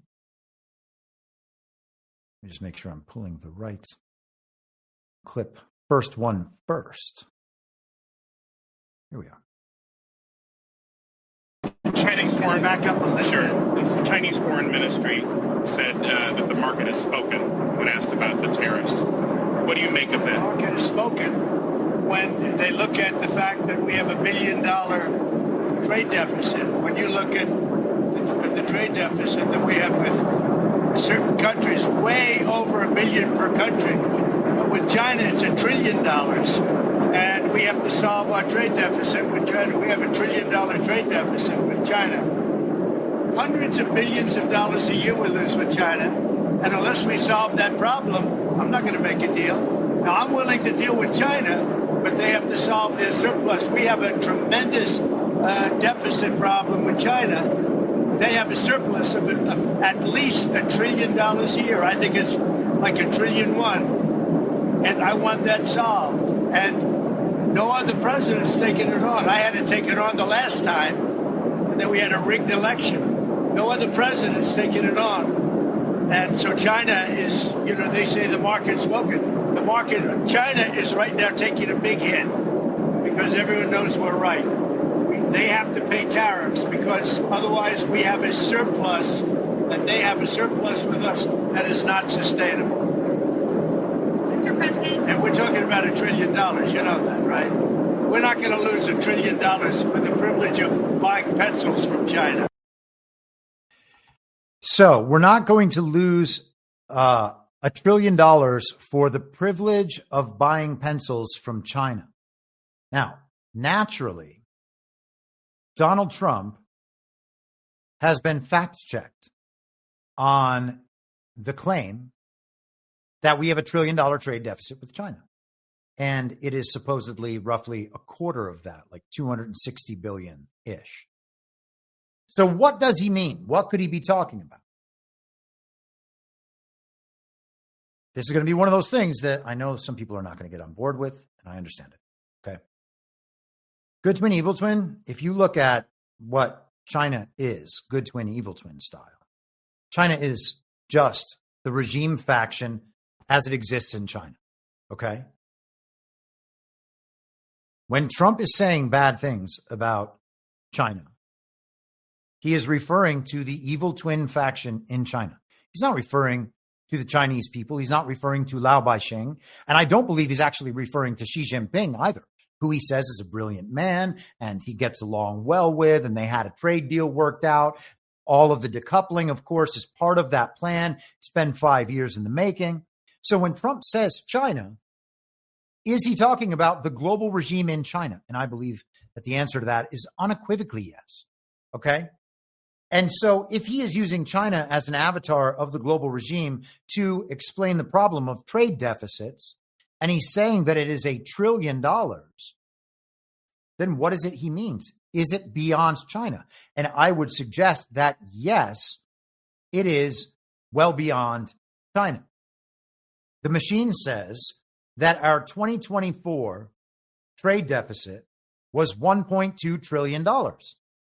Trump just said, I think it's $1 trillion. I think it's a little more than $1 trillion. And he reiterated that. And he said, you guys know it, right? You understand that, don't you? So, of course, they're going to go through the cycle of fact checking. They're going to spread it around. Trump lies about $1 trillion trade deficit. Did he lie? What is he saying? Oh, so the trade deficit is $1 trillion, $1.2 trillion with the entire world. It's not just China. And China's is a quarter of that, or whatever the math comes out to, if it's $1.2 trillion to $260 billion, assuming those numbers, slightly less than a quarter. Okay. I know that people care about accuracy. Is he talking about the global evil twin and the U.S. trade deficit caused by the top-down centralized control system operated by the global regime for the benefit of that global regime and the implementation of the one world liberal international rules-based order? I would suggest that's what he's talking about. And these issues become immediately understandable when looking at them through the good twin, evil twin lens, rather than assuming that the label China means everything that happens in that country and nowhere else. Okay? The Chinese economic system was put in place by the same Europeans and the same regime Americans who brought Mao to power and empowered China through connecting our industry, shipping out our jobs, shipping out our manufacturing, and bringing cheap goods into America. That's who his opponent is. That's who his opponent's always been. And the people who are also opposing that in China then are clearly not our enemies. They're fighting our enemies. And they're fighting our enemies in their country, as we need them to do, just like we need Russia to fight the global regime in Russia and Brazil to fight the global regime in Brazil. All the countries around the world, the good twin must fight the evil twin in that country for the emergence of the multipolar world order. And it's going to be individual, but the collective works not because it's been collectivized, but because the effort is against the same enemy. And it doesn't matter where the chips are taken away, where the dents are made in that enemy's armor. It doesn't matter if the big dent comes from the United States and a very small dent comes from Malaysia, formerly Burma. The dents come wherever they come. And eventually the armor is pierced and the enemy is defeated. And that's what's happening in my view. And if you don't want to get on board with that, if it's too much, oh no, he's just talking about China and he's just lying about China. Or you're one of the Trump is absolutely always literally right people, except when he's literally just making an allusion to something else or speaking in code. I don't know. I'm not I must not be the quality of decoder to be able to figure out exactly what he's saying at all times. Is he literally correct here about $1 trillion trade deficit to China? Well, it's possible that the statistics are wrong and that it's $1 trillion effectively, or it's possible that he's just talking about the global evil twin that operates the top-down centralized control over the world economy, and that our $1.2 trillion trade deficit worldwide is being explained in the avatar of China. And it's funny because the trade war, insofar as it is a real trade war, is being waged in consort with China. Let us continue with more Trump on Air Force One. And these Air Force One sessions are just really, they've been really straightforward and very interesting. Where are we here? Trump making deals. Where's my clip? Where's my making deals clip? There we are. And you talked to a lot of leaders this weekend. Can you tell us, sir, were there any deals made? I spoke to a lot of leaders, European, Asian, from all over the world. They're dying to make a deal. But I said, we're not going to have deficits with your country. We're not going to do that because to me a deficit is a loss. We're going to have surpluses or we're at worst going to be breaking even. But China would be the worst in the group because the deficit is so big and it's not sustainable. And you know, I was elected on this. This was one of the biggest reasons I got elected was exactly because of this. And we're going to put tariffs, we've already put them on. It's not a question of we will. We're going to put them on. And those tariffs next year will make us $1 trillion. In addition to the $1 trillion, thousands of companies are going to relocate back into the United States. In North Carolina, already furniture people are starting to move back in Detroit and Michigan, which I won because of what I said, what I'm telling you. Car companies are starting to open up. In Indiana, a big one is under construction, as an example, Honda. But they're moving in like nobody has ever seen this before. So it's unsustainable for us to allow China to have surpluses of $1 trillion. We will be taking in over $1 trillion over the next short period of time with the tariffs that I've already instituted. They're already in place. Now, what's going to happen with the market, I can't tell you, but I can tell you our country has gotten a lot stronger. And eventually, it'll be a country like no other. It'll be the most dominant country economically in the world, Mr. President, which is what it should be. Is there a Trump put, though? Is there a Trump had this to say over on Truth Social today.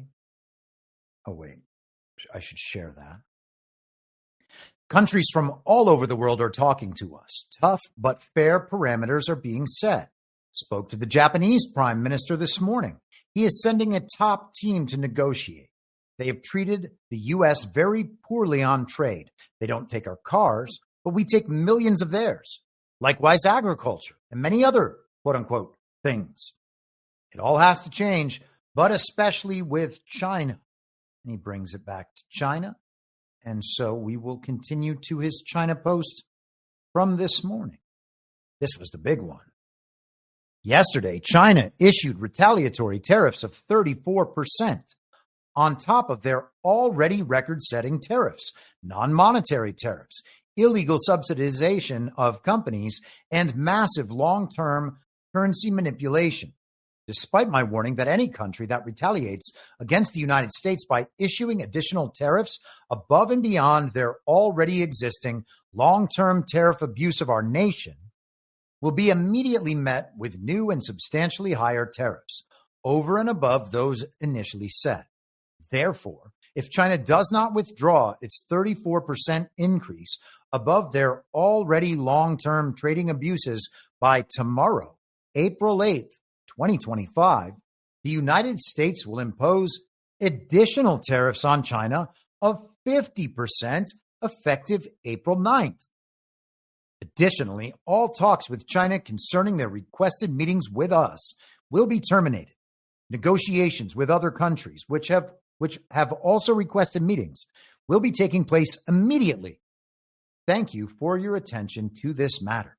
So tough talk on China, or China as the avatar of the global regime. Now, John pointed this out to me over the weekend, Patel Patriot, John Harold.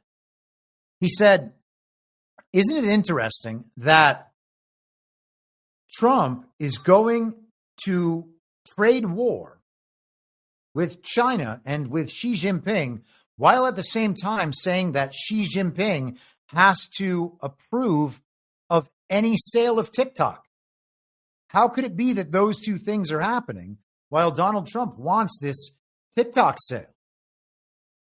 Doesn't make sense. He would be operating in this tariff leverage construct and ignoring another massive chunk of leverage on the Chinese side of the equation.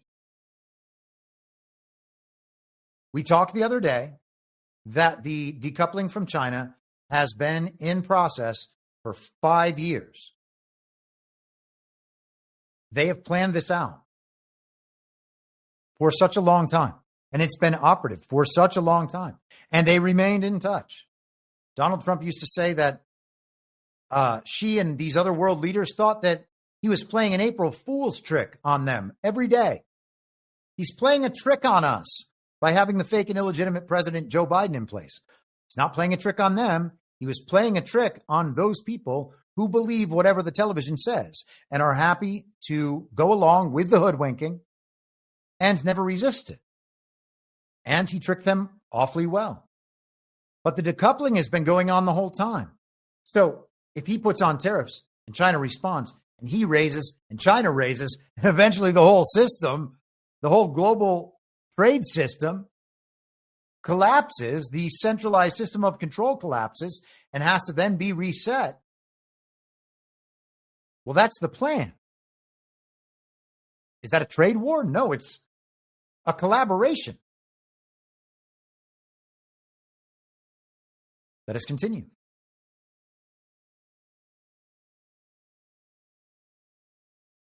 And somebody said, well, what would you do? What can you do?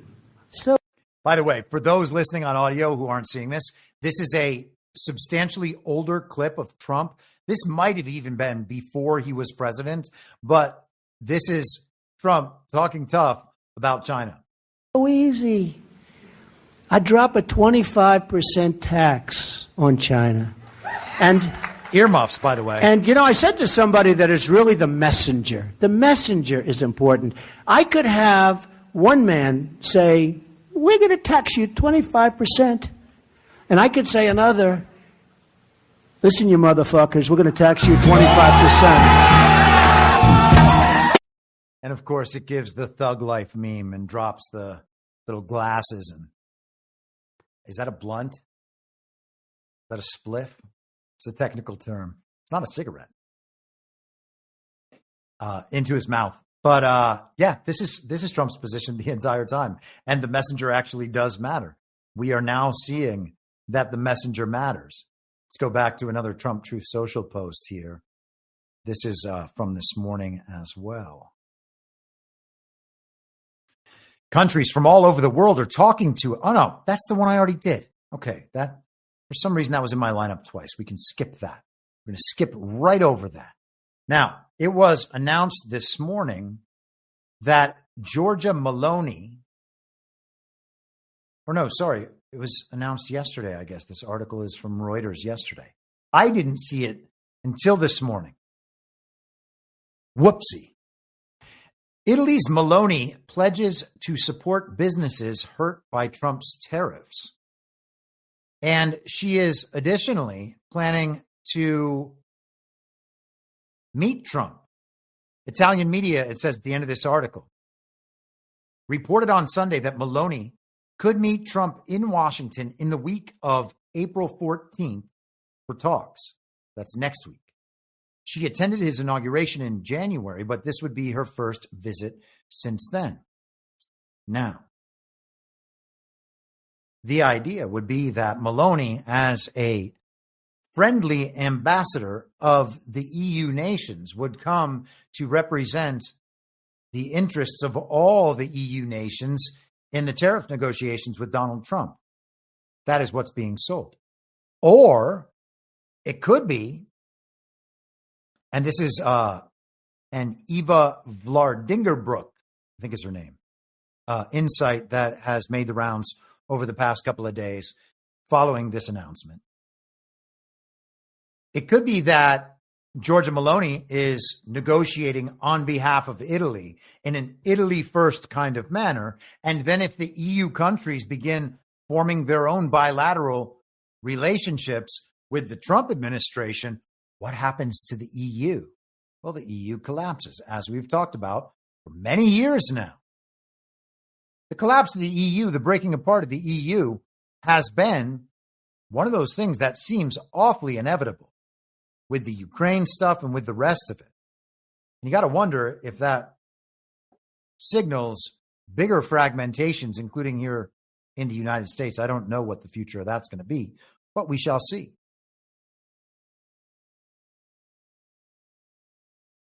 Let us continue. Let's review the Ursula von der Leyen clips from last week. And I have a shortened and condensed version of what we went through on Friday. But I actually do think that this is so telling of the position of the European Commission and of the regime's interests in Europe that I think it's worth revisiting.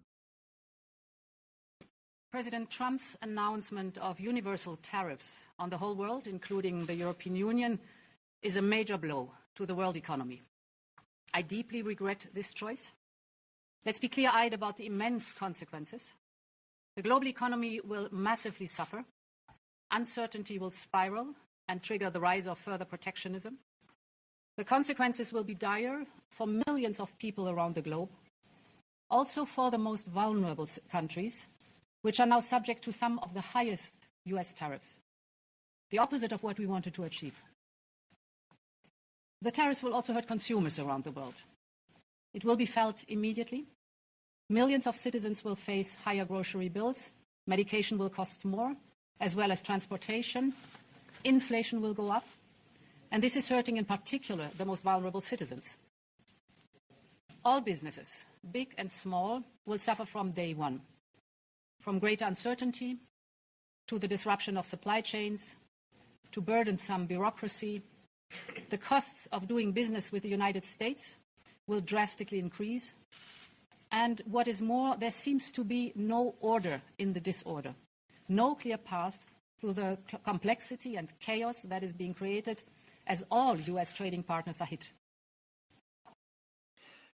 No order in the disorder. And they want the rules-based order. They want rules on how the U.S. is allowed to operate. They are like kindergartners. Call these people child brains and standard issue villagers. The child brains thing. They want rules. They want a top-down enforcement mechanism. And the enforcement mechanism is being taken away. And everybody just needs to fend for themselves. And they're not equipped for that. Hence the freak out. Let's continue. There are two more short clips from her speech last week. To the rules again. Oh, come on. There we are. There we are. I agree with President Trump that others are taking unfair advantage of the current rules.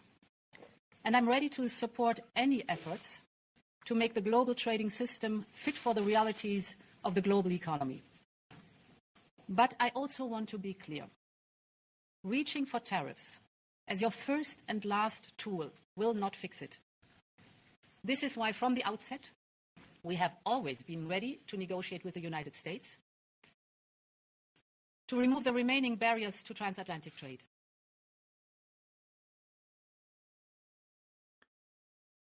So the system of rules, she acknowledges that the rules were broken, but we don't want to get rid of the system of rules. We want to renegotiate so that we can alter the rules and put a new system into place that works better.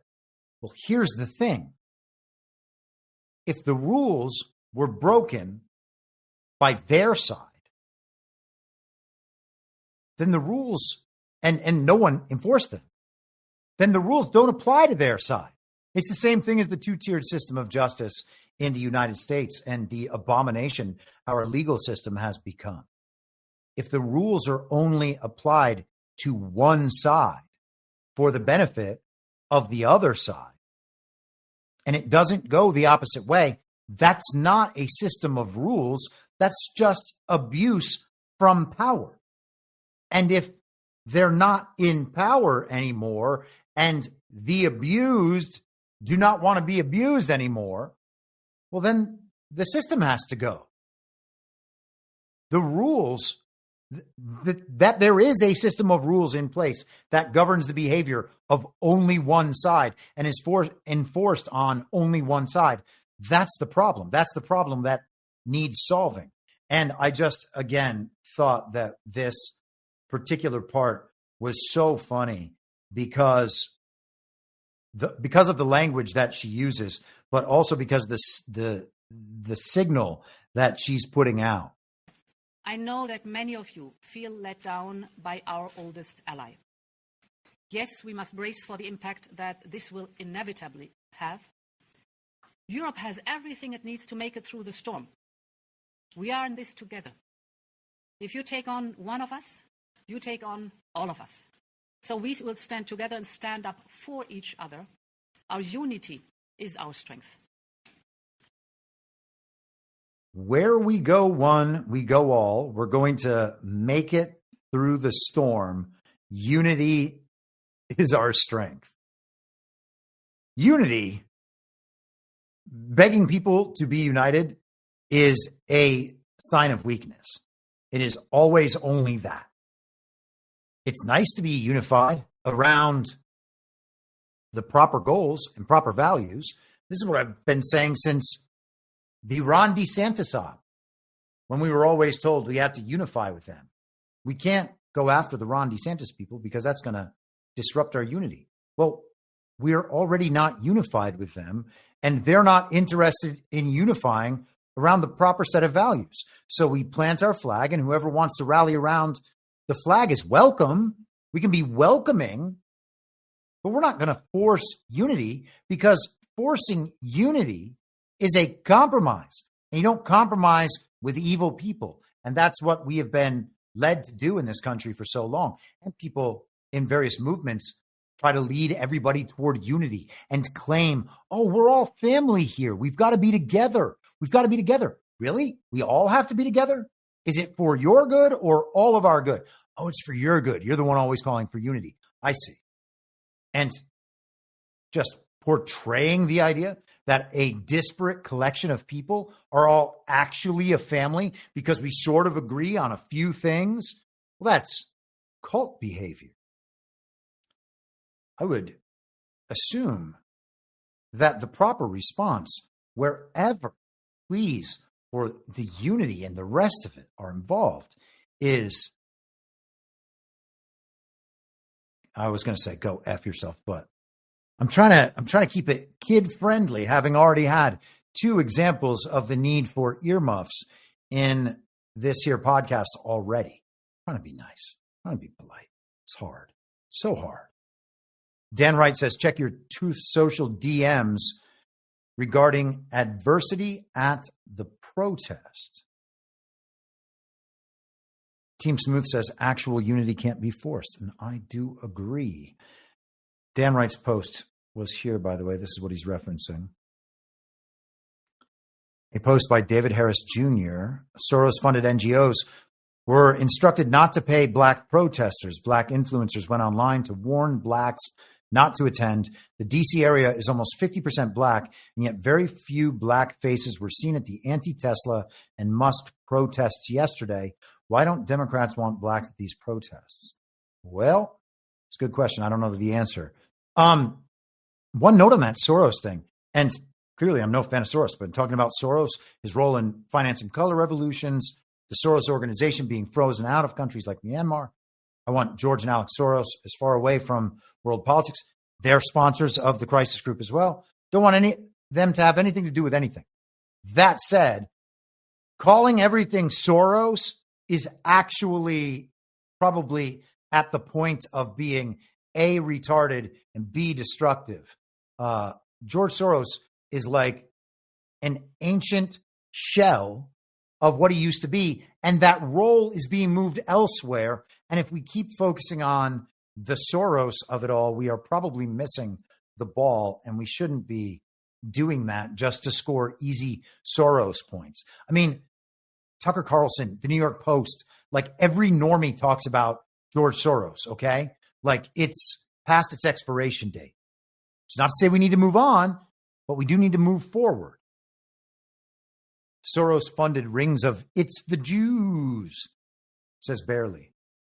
Yeah, I mean, well, that's definitely part of it, but you got to understand it past there. Anyhow, let's get back to the woman Sergei Lavrov, foreign minister of Russia, calls Führer Ursula. I wonder if I can still find this clip, actually. Let me just see if I can find the beautiful Ursula clip from Lavrov. I don't think I ever played it on the podcast. I have found it. Here we are. I knew I would have it. Here it is. Let us enjoy Sergei Lavrov and his humor. Ursula is mobilizing everybody, everybody to remilitarize Europe. Führer Ursula is leading Europe to remilitarize. How powerful. I wonder why he's calling her Führer. It's impossible to know. She responded to this is the, hold on, let me pull up this article. Here we are. From Euro News, von der Leyen offers Trump 0 for 0 tariffs on all industrial goods. Let's make a deal, she's basically saying. Europe is always ready for a good deal, she says, as trade tensions with the United States reach an all-time high. The European Commission has offered the United States a deal to remove tariffs on all industrial goods as part of the trade negotiations. Ursula von der Leyen has said, while stressing her intention to retaliate against Donald Trump's policies should talks fail. Trump has announced a 20% across-the-board tariffs on imports from the European Union, set to take effect on 9 April. Steel, aluminum, and cars are subject to a separate 25% rate. In total, over 380 billion euros in EU-made products will be affected. Pharmaceuticals, copper, lumber, semiconductors, and energy have been exempted. And the article apparently disappears into its own frame. 0 for 0. Hey, Ursula, no deal. The whole system must go. It's not just about getting a slightly better deal on Land Rovers. That's not the point of this. That's not the point at all. And yet these people still act like it must be the point. He can't possibly be thinking about removing the top-down control, centralized control over the world economy. He can't possibly be doing that. Let's just give him a better deal. We're saying it's 0 for 0. You're not going to get a better deal than that. Actually, we will. It's called no more global regime control. That's the deal. Get on board with that. Can't those European countries survive without access to the American consumer? The answer is no, obviously. What's going to happen to Mercedes-Benz and to Land Rover and to all of these European car manufacturers, etc., if they don't have access to the American marketplace? Are they going to pass the cost on to consumers? If they do, should American people broadly be upset about that? Having to pay more for a Land Rover, having to pay more for a Mercedes-Benz. Now, the goal is not the redistribution of wealth. The goal is to fix an obviously broken system that advantages countries around the world that aren't us and people at the top rung of the economic ladder. For 4 years, maybe all 5 years that I've been doing this show, we have talked countless times about the fact that people took the hit in 2020, but that the thing was coming for everyone. It's not going to fail to touch anyone. Everyone's lives will be affected as the thing works its way through society. And some people will keep themselves behind, be held back. They will be lost forever. But everyone else is going to be affected by this in some way. Is it in a sense of, I don't know, fairness or justice or evenness? Not that the world comes equipped with one of those, but in terms of us doling out our sympathy, having been the people who were probably most negatively affected in that first round. And again, I understand that there are people affected worse than I was, for certain, people who started in a position worse than I started. But I'm still climbing out of what happened in 2020, you know? So it is that way. Should people who lost their careers and their reputations and their friend groups and their incomes and their savings and their houses, people who fell into addiction, domestic abuse, should those people be upset upon hearing that someone might have to pay $10,000 more to buy a Land Rover that costs more than that person who was affected in 2020 makes in an entire year? That's an awfully hard argument to sell to anybody. But that's where we are. Let me pause for a moment. We'll do one of these here Rumble ads. We have a couple today. Supports the show, supports Rumble. And I have no problem giving my support to Rumble because Rumble has made it possible for all of these many years, but especially the last, 6 months or 8 months that I've been doing a live stream rather than the recorded podcast, to continue to speak to people. And one of the ways that they're able to fund their ventures and fund the continued advancements of their website and the viewer experience, et cetera, is with their own proprietary coffee. They have 1775 coffee and an interesting date. It's not 1776, 1775. The coming together of the Continental Army, the beginning of that process. Single origin, small farm, hand-picked, specialty grade coffee. That stands for quality, free speech, and calling out BS when it matters. Forget stale, mass-produced beans. Roasted just enough to hide the flaws. Dark roast hits like a Trump tariff. Medium roast keeps it bold without the bitterness. And Vitality Mushroom Blend, real energy and lasting focus, no synthetic garbage. For K-Cup pods, whole bean, or fresh ground coffee, go to 1775coffee.com.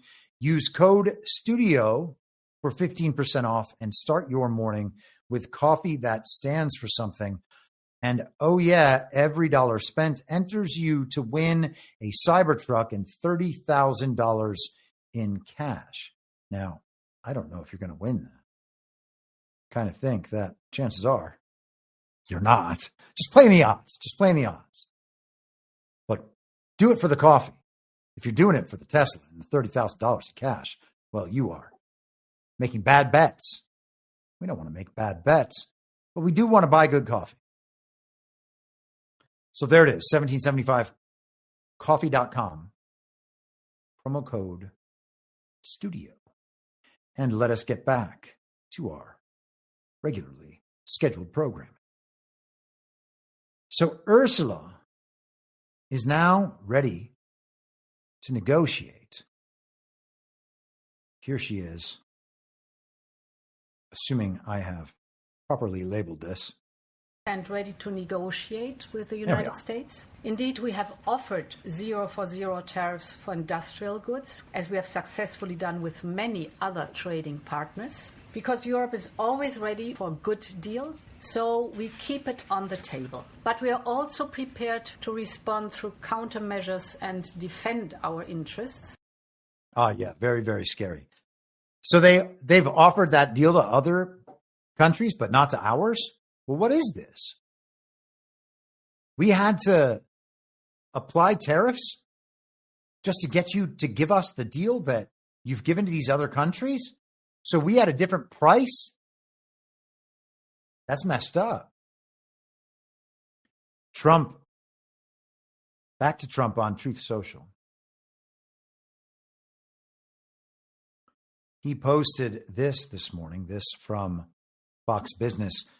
Quote, the opportunity is to rebuild the global trading system in a way that works for the United States, which we didn't have. What the opportunity is to rebuild the global trading system in a way that works for the United States, which we didn't have. I think there's also the opportunity on globalism to reverse it. EJ was talking about China. You know, they're still getting loans from the World Bank. I couldn't stop it. They're still getting debt restructurings. When they make a bad loan abroad, they get all their money back. And so the whole system is set up in a way that favors them and not the U.S. So this is a starting point. And that sounds a whole lot like the clip we went through with Marco just last week. Consumer market in the world, and yet the only thing we export is services. And we need to stop that. We need to get back to a time where we're a country that can make things, and to do that, we have to reset the global order of trade. And the other part of my question. Well, the worst thing is to leave it the way it is forever. I mean, this just can't continue. We can't continue to be a country that doesn't make things. We have to be able to make things to provide jobs for Americans. That's it. It's that simple. China is an example. I mean, it's outrageous. I mean, they don't consume anything. All they do is export and flood and distort markets, in addition to all the tariffs and barriers they put in place. So the president rightly has concluded that the current status of global trade is bad for America and good for a bunch of other people, and he's going to reset it, and he's absolutely right to do it. He's resetting global trade. It's not just about getting a good deal for the U.S. It is about resetting global trade. And while we're talking about resetting the global economy, that can't be done fully, in my view, until we are able to move past the global regime's fiat dollar or fiat currency currently branded as the US dollar. And some interesting posts this weekend from a man named David Bailey, who if I'm not mistaken, runs Bitcoin Magazine. One of you Bitcoiners in the chat can correct me if I'm wrong about that. I think that's what it is, if memory serves. He's responding to a post by an account called Spartacus Hodl. Were we not supposed to find out the results of the U.S. government's audit on Bitcoin holdings yesterday? So this post is from Sunday. He's talking, so yesterday would be Saturday, April 5th. Bailey responds, the White House was supposed to get the results. Assuming they got them, I guess we'll hear something soon. Then he updated saying the White House should get the results on Monday. He was asked, are they going to publish the addresses or just the results of what they found? And the thread went on. Bailey had one more interesting comment in it that I want to pull up. He said, if they're with a custodian, there's really no way to publish the address. Another response from an account that goes by Sani. For security reasons, he asks, we just need them to match the approximately 200,000. Then we know we got the right address and the Biden administration didn't sell anything in secret. Bailey responds, we'd need to know that they control the keys. If it's just one address of 100,000 controlled by a custodian, you really can't tell anything about the balance as discussed earlier. They just become part of the custodian's internal ledger. And what they're referring to here was part of Trump's executive order dated March 6th of this year. Establishment of the Strategic Bitcoin Reserve and United States Digital Asset Stockpile. And if we skip down, here we are. Within 30 days of this order, each agency shall review its authorities to transfer any stockpile assets held by it to the United States digital asset stockpile and shall submit a report reflecting the results of that review to the Secretary of the Treasury. The Secretary of the Treasury shall determine strategies for responsible stewardship of the United States digital asset stockpile in accordance with applicable law. So they're meant to review the actual the amount that they are holding, and I am very interested to finding out how much that is exactly. And of course, there are theories going around about the United States potentially holding much more than we've ever been led to believe, and or maybe being responsible for the creation of Bitcoin and therefore some part of the military or some part of intelligence or whatever it is being quote unquote Satoshi Nakamoto and having access to that whole part of the held back Bitcoin. All of these things are super interesting to me. I don't know what the answers are. My expertise is certainly not in this area.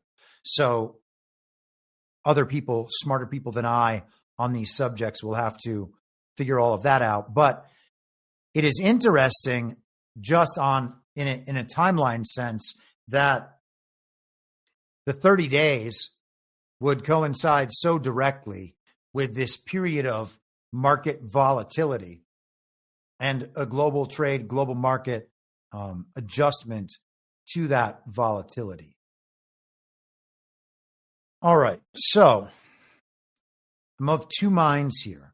I'm trying to determine whether we should wrap the show up just with that focus on economics today or go a little bit further because I had some stuff on Friday that I wanted to get into. Let's go ahead and just talk elections for just a few minutes, and then we will begin to wrap up for the day. This is from Friday in the Gateway Pundit. North Carolina Supreme Court race in turmoil.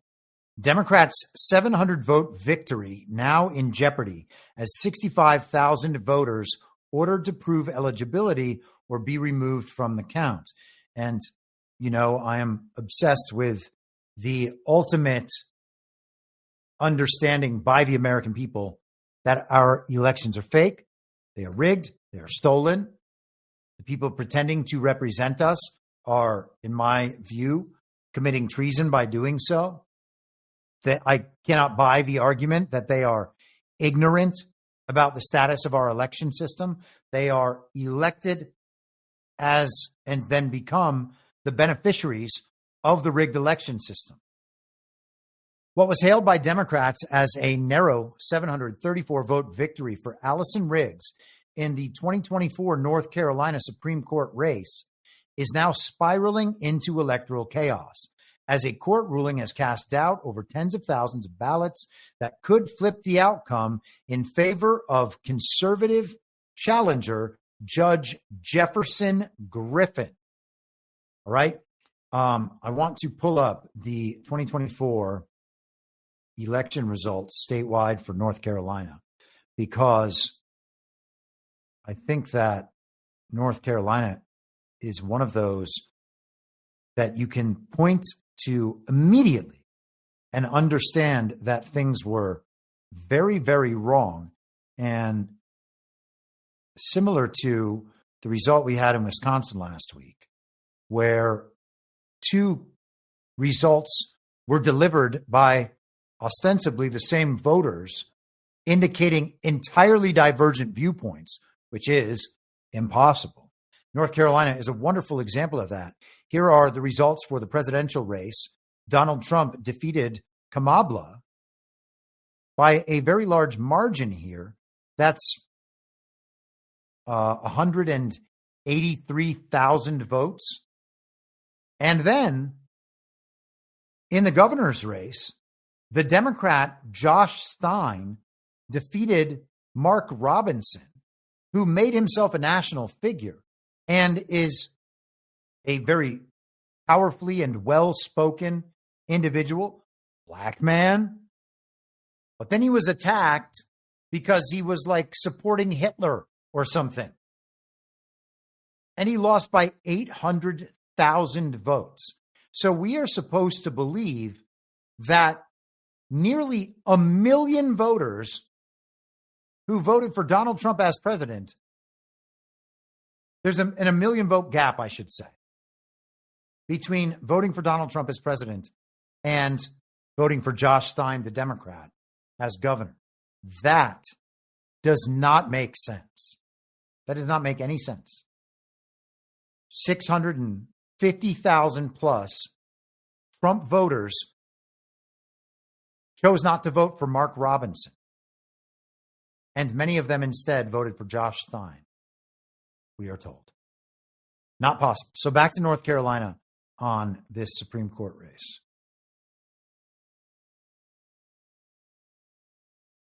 Let's continue. In a stunning decision filed Thursday, the North Carolina Court of Appeals ruled that approximately 65,000 ballots cast by voters with incomplete registration information, missing photo identification, or submitted by individuals who have never lived in North Carolina may be invalid under state and federal election law. The 2-1 decision was authored by Judges John Tyson and Fred Gore, both registered Republicans. Judge Tobias Hampson, a Democrat, dissented from the majority opinion. The court ordered election officials across the state's 100 counties to notify affected voters, giving them 15 business days to prove they are legally eligible to vote, or their ballots could be tossed, handing conservatives a chance to reclaim a critical seat on the state's highest court. The race went to a recount since the vote difference was fewer than 10,000 votes, blah, blah, blah. We shall see how this all turns out in the end. And if they reverse that for those reasons, will we then see the legal challenges that lead this case up to, hopefully, the Supreme Court, if they have jurisdiction, if it can find standing there? I would assume that all these things will always be appealed and they will go as far as they can go. And I think that that's good. That's a good part of the process. We want to see races overturned for these exact reasons. We want to see the legal challenges play out so that we can get the rules down, so the lines are drawn on the field. Also, in the area of election litigation, more efforts against Donald Trump's election integrity order. States sue to block Trump's election order, saying it violates the Constitution. So this is from Thursday last week. Democrat officials in 19 states filed a lawsuit Thursday against President Donald Trump's attempt to reshape elections across the U.S., calling it an unconstitutional invasion of states' clear authority to run their own elections. The lawsuit is the fourth against the executive order issued just a week ago. It seeks to block key aspects of it, including new requirements that people provide documentary proof of citizenship when registering to vote, and a demand that all mail ballots be received by Election Day. The president has no power to do any of this, the state attorneys general wrote in the court documents. The elections EO is unconstitutional, anti-democratic, and un-American. And I think that we should, let me see how we're doing on time. I think we can still fit in a quick run through of some of the arguments made by these state attorneys general. But let's get to some of these comments here. We are a democracy, not a monarchy, and this executive order is an authoritarian power grab, said New York Attorney General Letitia Peekaboo James, who has already gone after Donald Trump in New York and gone after Trump directly. I believe that was the real estate fraud. Rhode Island Attorney General Peter Naranjo said the Trump administration is requiring states to either comply with an unconstitutional order or lose congressionally approved funding, something he said the president has no authority to do. Guess we'll find out. In one fell swoop, this president is attempting to undermine elections and sidestep the Congress, and we're not going to stand for it. So the issue here is, if Congress appropriates money to be spent and sent to the states, can the president halt that spending if those states are violating federal law directly related to the issue for which they are meant to be funded? Would love to find out. Let's get the court decision. Can't imagine that that would be something the founders would have intended. California Attorney General Rob Bonta said Trump's executive order was an attempt to impose sweeping voting restrictions across the country and disenfranchise voters. Now, let us hear from the one and only Peekaboo James. Here we are. It's that stone of hope that gives me power. That's that Power. Stone of hope and the belief in each and every one of you to let you know that I'm not going to allow my ancestors, all of those who died for me, to be in this position. I am not going to disgrace them and disappoint them. I am going to use the law both as a sword and as a shield and challenge Donald Trump. And each and every time he issues an illegal executive order, I am going to stand up to him because he represents to me sincere ignorance and conscientious stupidity. Wow.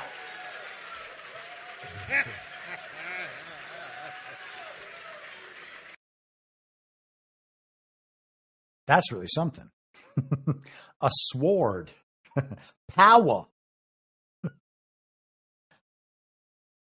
These people are retarded. Good luck. You sound very tough, Peekaboo. I'm sure things will totally work out for you.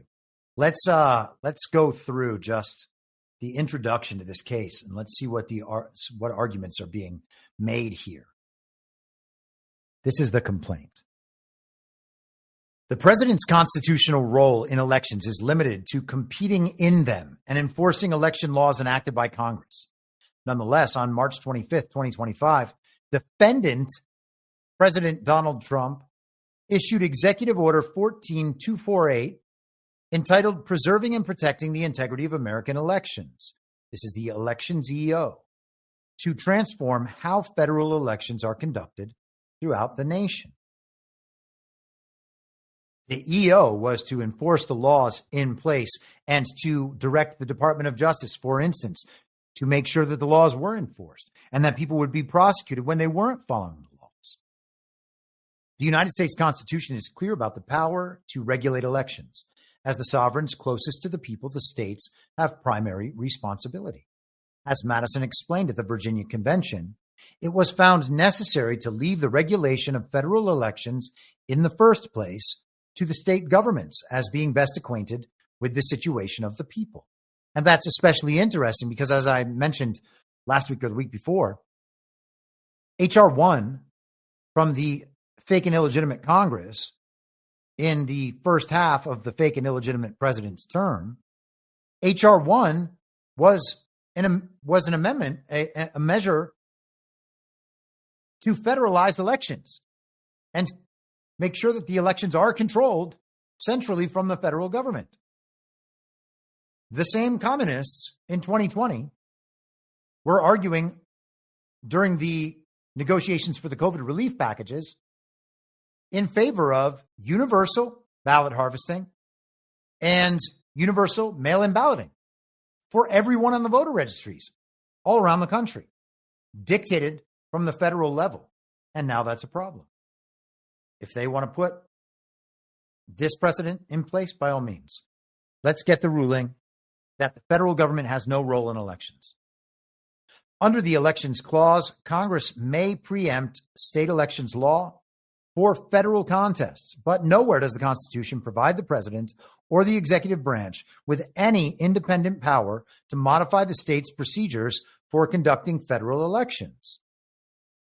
The elections EO usurps the state's constitutional power and seeks to amend election law by fiat. In large measure, the unconstitutional elections EO targets the Election Assistance Commission, referred to in the suit as the Commission, an independent bipartisan agency that Congress established under its constitutional elections authority. To protect our elections, Congress required the Commission to operate independently. It also required the Commission to make its decisions under standards of bipartisanship, reasoned decision-making, and collaboration with the states, which actually administer the nation's elections. The elections EO seeks to eradicate all those safeguards, aiming to force the Commission to rubber stamp the president's policy preferences on, among other things, voter registration and voting systems. They're referring to his demand that they actually be verified as lawfully eligible American citizens. If not enjoined, the elections EO would impose onerous documentary proof of citizenship requirements for federal voter registration forms that would harm both plaintiff states and their citizens. Really? Proof of citizenship requirements on federal voter registration forms provide an onerous burden on the plaintiff states and the people of those states. This portion of the order directly impacts most plaintiff states because the National Voter Registration Act requires all states subject to its provisions, 44 out of 50, to make the federal mail registration form or its equivalent available to register voters for federal elections. Oh no. We'd have to get rid of that? Shucks. Terrible. The elections EO would also effectively preclude plaintiff states from administering vote-by-mail systems that permit voters to make their choices by election day, upending processes that accommodate more voters, decrease obstacles, and increase voter participation. While unclear, it may also prohibit voters in plaintiff states from curing minor technical problems with timely ballots after Election Day. The election EO relies on a fundamentally incorrect interpretation of federal Election Day statutes to support this command, which itself is an unconstitutional invasion of state and congressional election regulation. So now they're challenging the idea that Election Day is actually just Election Day, not the days after and not 6 weeks before. As for the mail element and the mail registrations, Seth Keshel had an interesting article about this last week, actually castigating Republicans and even MAGA supporters over mail-in voting, mail-in registration, all these things that they like to make the elections more convenient, that they themselves take advantage of. Now, it's funny that Scott Pressler pushes for all those things.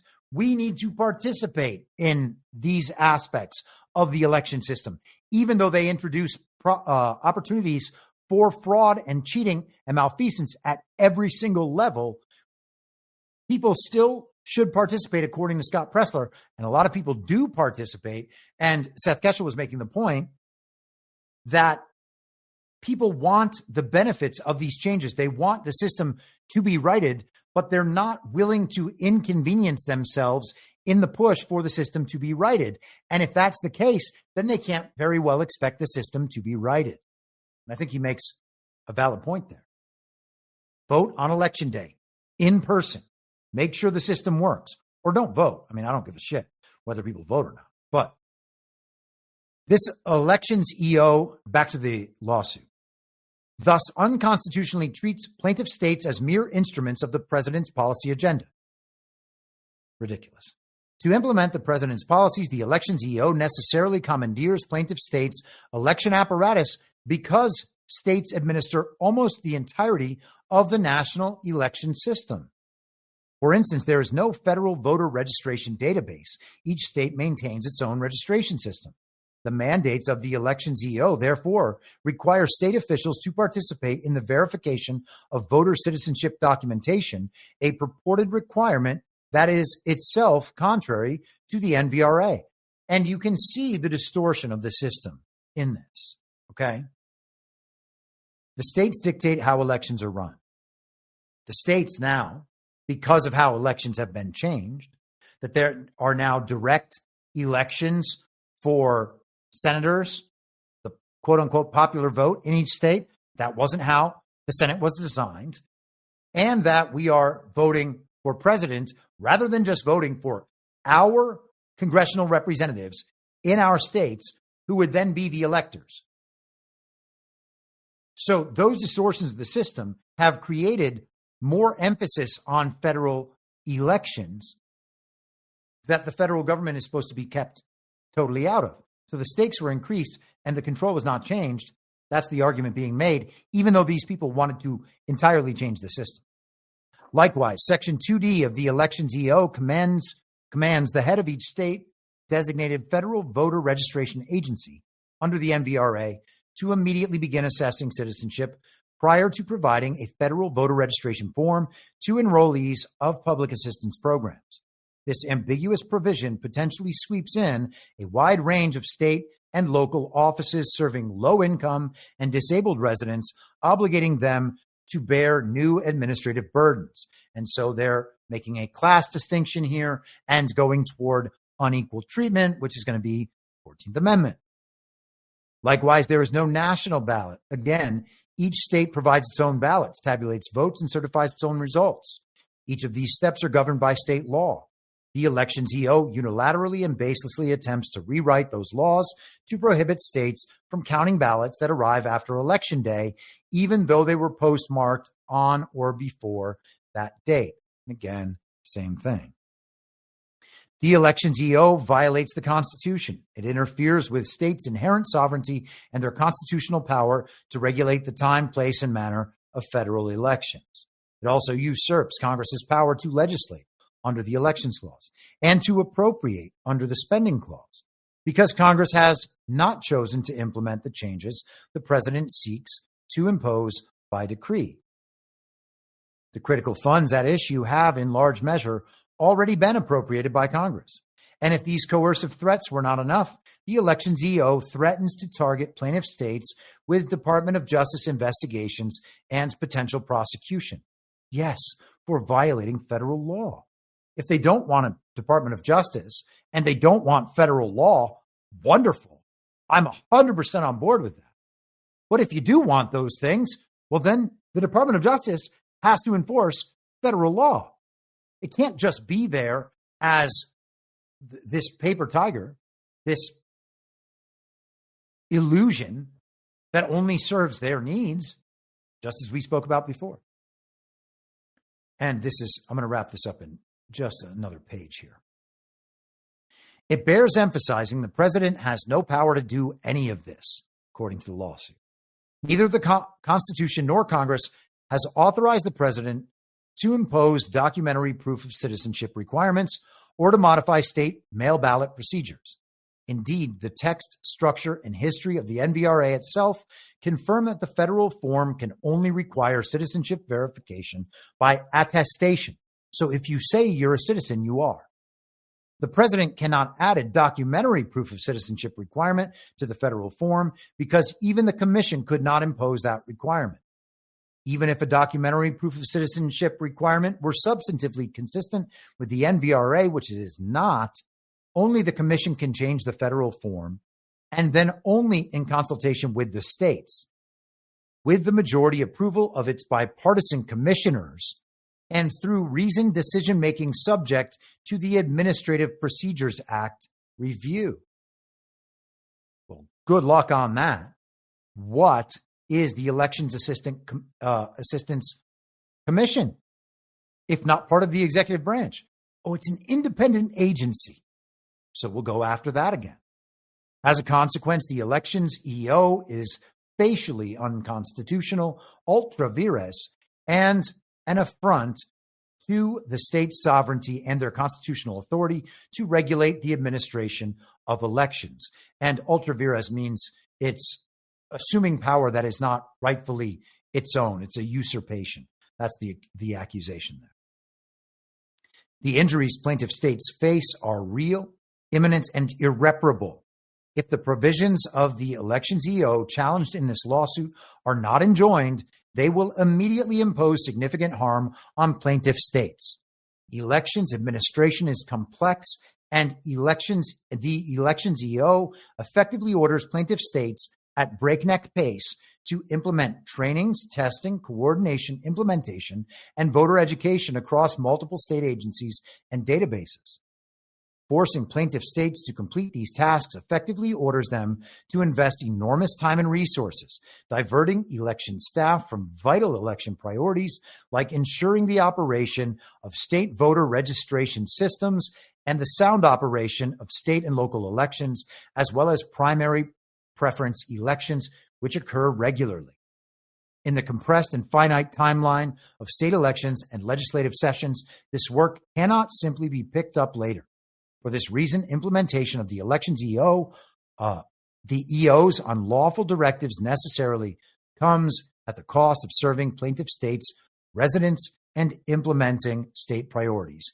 Even with this effort, the elections EO sows confusion and sets the stage for chaos in plaintiff states' election systems, together with the threat of disenfranchisement. So the argument is that the election system is so complicated that implementing these obvious and necessary fixes is too burdensome to be able to run their elections. If your election system is that complicated, it shouldn't exist.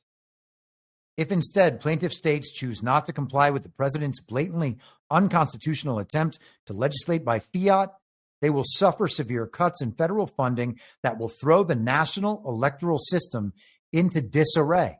So they rely on federal funding, but don't want any federal input unless it's from their side instituting new laws. That's amazing. The framers carefully crafted a federal compact that protects the states from this Hobson's choice.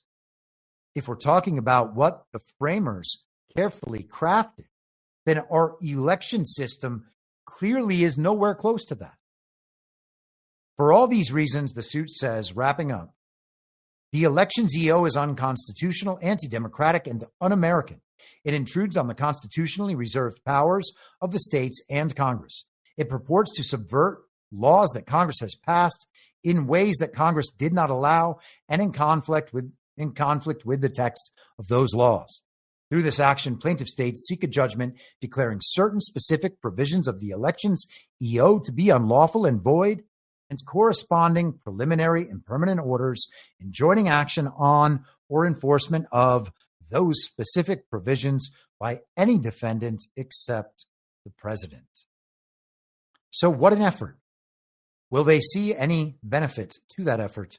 I doubt it. But I believe we probably will see some of these elections laws contested all the way up to the Supreme Court, which means we might get some progress toward the ultimate goal, which is the breakdown of this election system. The election system must be removed, just like the global top-down centralized control system that governs the world economy. The system itself is the problem. The system was set up to achieve results on behalf of the global regime and ultimately the global regime bankers.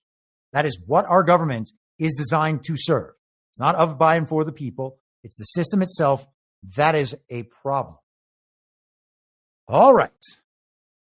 AJC3, thank you, Jay. Gifted 5 subscriptions. So I hope people were there to collect that and another 5. He's just sprinkling them out like Salt Bay. Thank you guys all very much for your support today. Jay Gonzalez, 1123, $1. Who was she looking at? That left eye of hers was all over the place. LMAO. And he is referring to Letitia James because her eyes do happen to look in different directions, and it is very unsettling when she is yelling. And one more ad before we get out of here, potentially, if Rumble allows me. Although now they are not allowing. The website seems very angry at me right now. And if we can't do it, we can't do it. And then we'll just move on and move out. We'll come back, live to fight another day. And I think that that's what we're going to do. We'll just ditch that. So, guys, thank you all so much for hanging out and for your attention, for your support, financial and otherwise, all your kind words, etc. I will be back on Wednesday, 6 p.m. for the subscriber stream this week. And I forgot to hit the Rumble Premium thing last week. I do have to clear 2 of those every month. So I'm going to do 2 of those subscriber streams on Rumble Premium. 2 of them, we'll just leave Rumble open. 2 paid subscribers, they'll get the link. All right. So if you don't have Rumble Premium, just watch on Substack. Super simple. Just go to the Substack. It's going to come right up there. There's a developing chat over there as well. So I think that option is the best way going forward. So 6 p.m. on Wednesday. I'll be back on Wednesday. Same reasonable time, same reasonable podcast network. I don't have a network. Masks and lockdowns don't work. They lied to you about a pandemic. And Joe Biden was never president. Well, what? You know who I am, don't you? Well, you ain't Fiona Apple, and if you ain't Fiona Apple, I don't give a rat's ass. What's wrong with being an angry prophet denouncing the hypocrisies of our times? What do you think, Max? Do you want to be an angry prophet denouncing the hypocrisies of our times? Yeah, I think I'd like to be an angry prophet denouncing the hypocrisies of our times. It's not true. It's more true than I would perhaps prefer. Can we stop this cruel game and allow the boy to keep one shred of dignity? For God's sakes! I can't stand to see him in all this pain! You vicious bastards! Let him move in with you! Is it so bad to see somebody happy? So just let him move in! For the love of God, let the boy move in with you! Good Lord! And I will not let you down. We do a little trolling. It's called We Do a Little Trolling. What? In my mind, that's the end game. If you're listening for free and would like to support the show, the best way to do that is by signing up for a paid subscription at imyourmoderator.substack.com. You can find the info stream over on Telegram at t.me/veryreasonable. The merch site is cancelcouture.com, and for all my other links, you can visit linktree.com/imyourmoderator. And I'll see you soon. Down on the rain.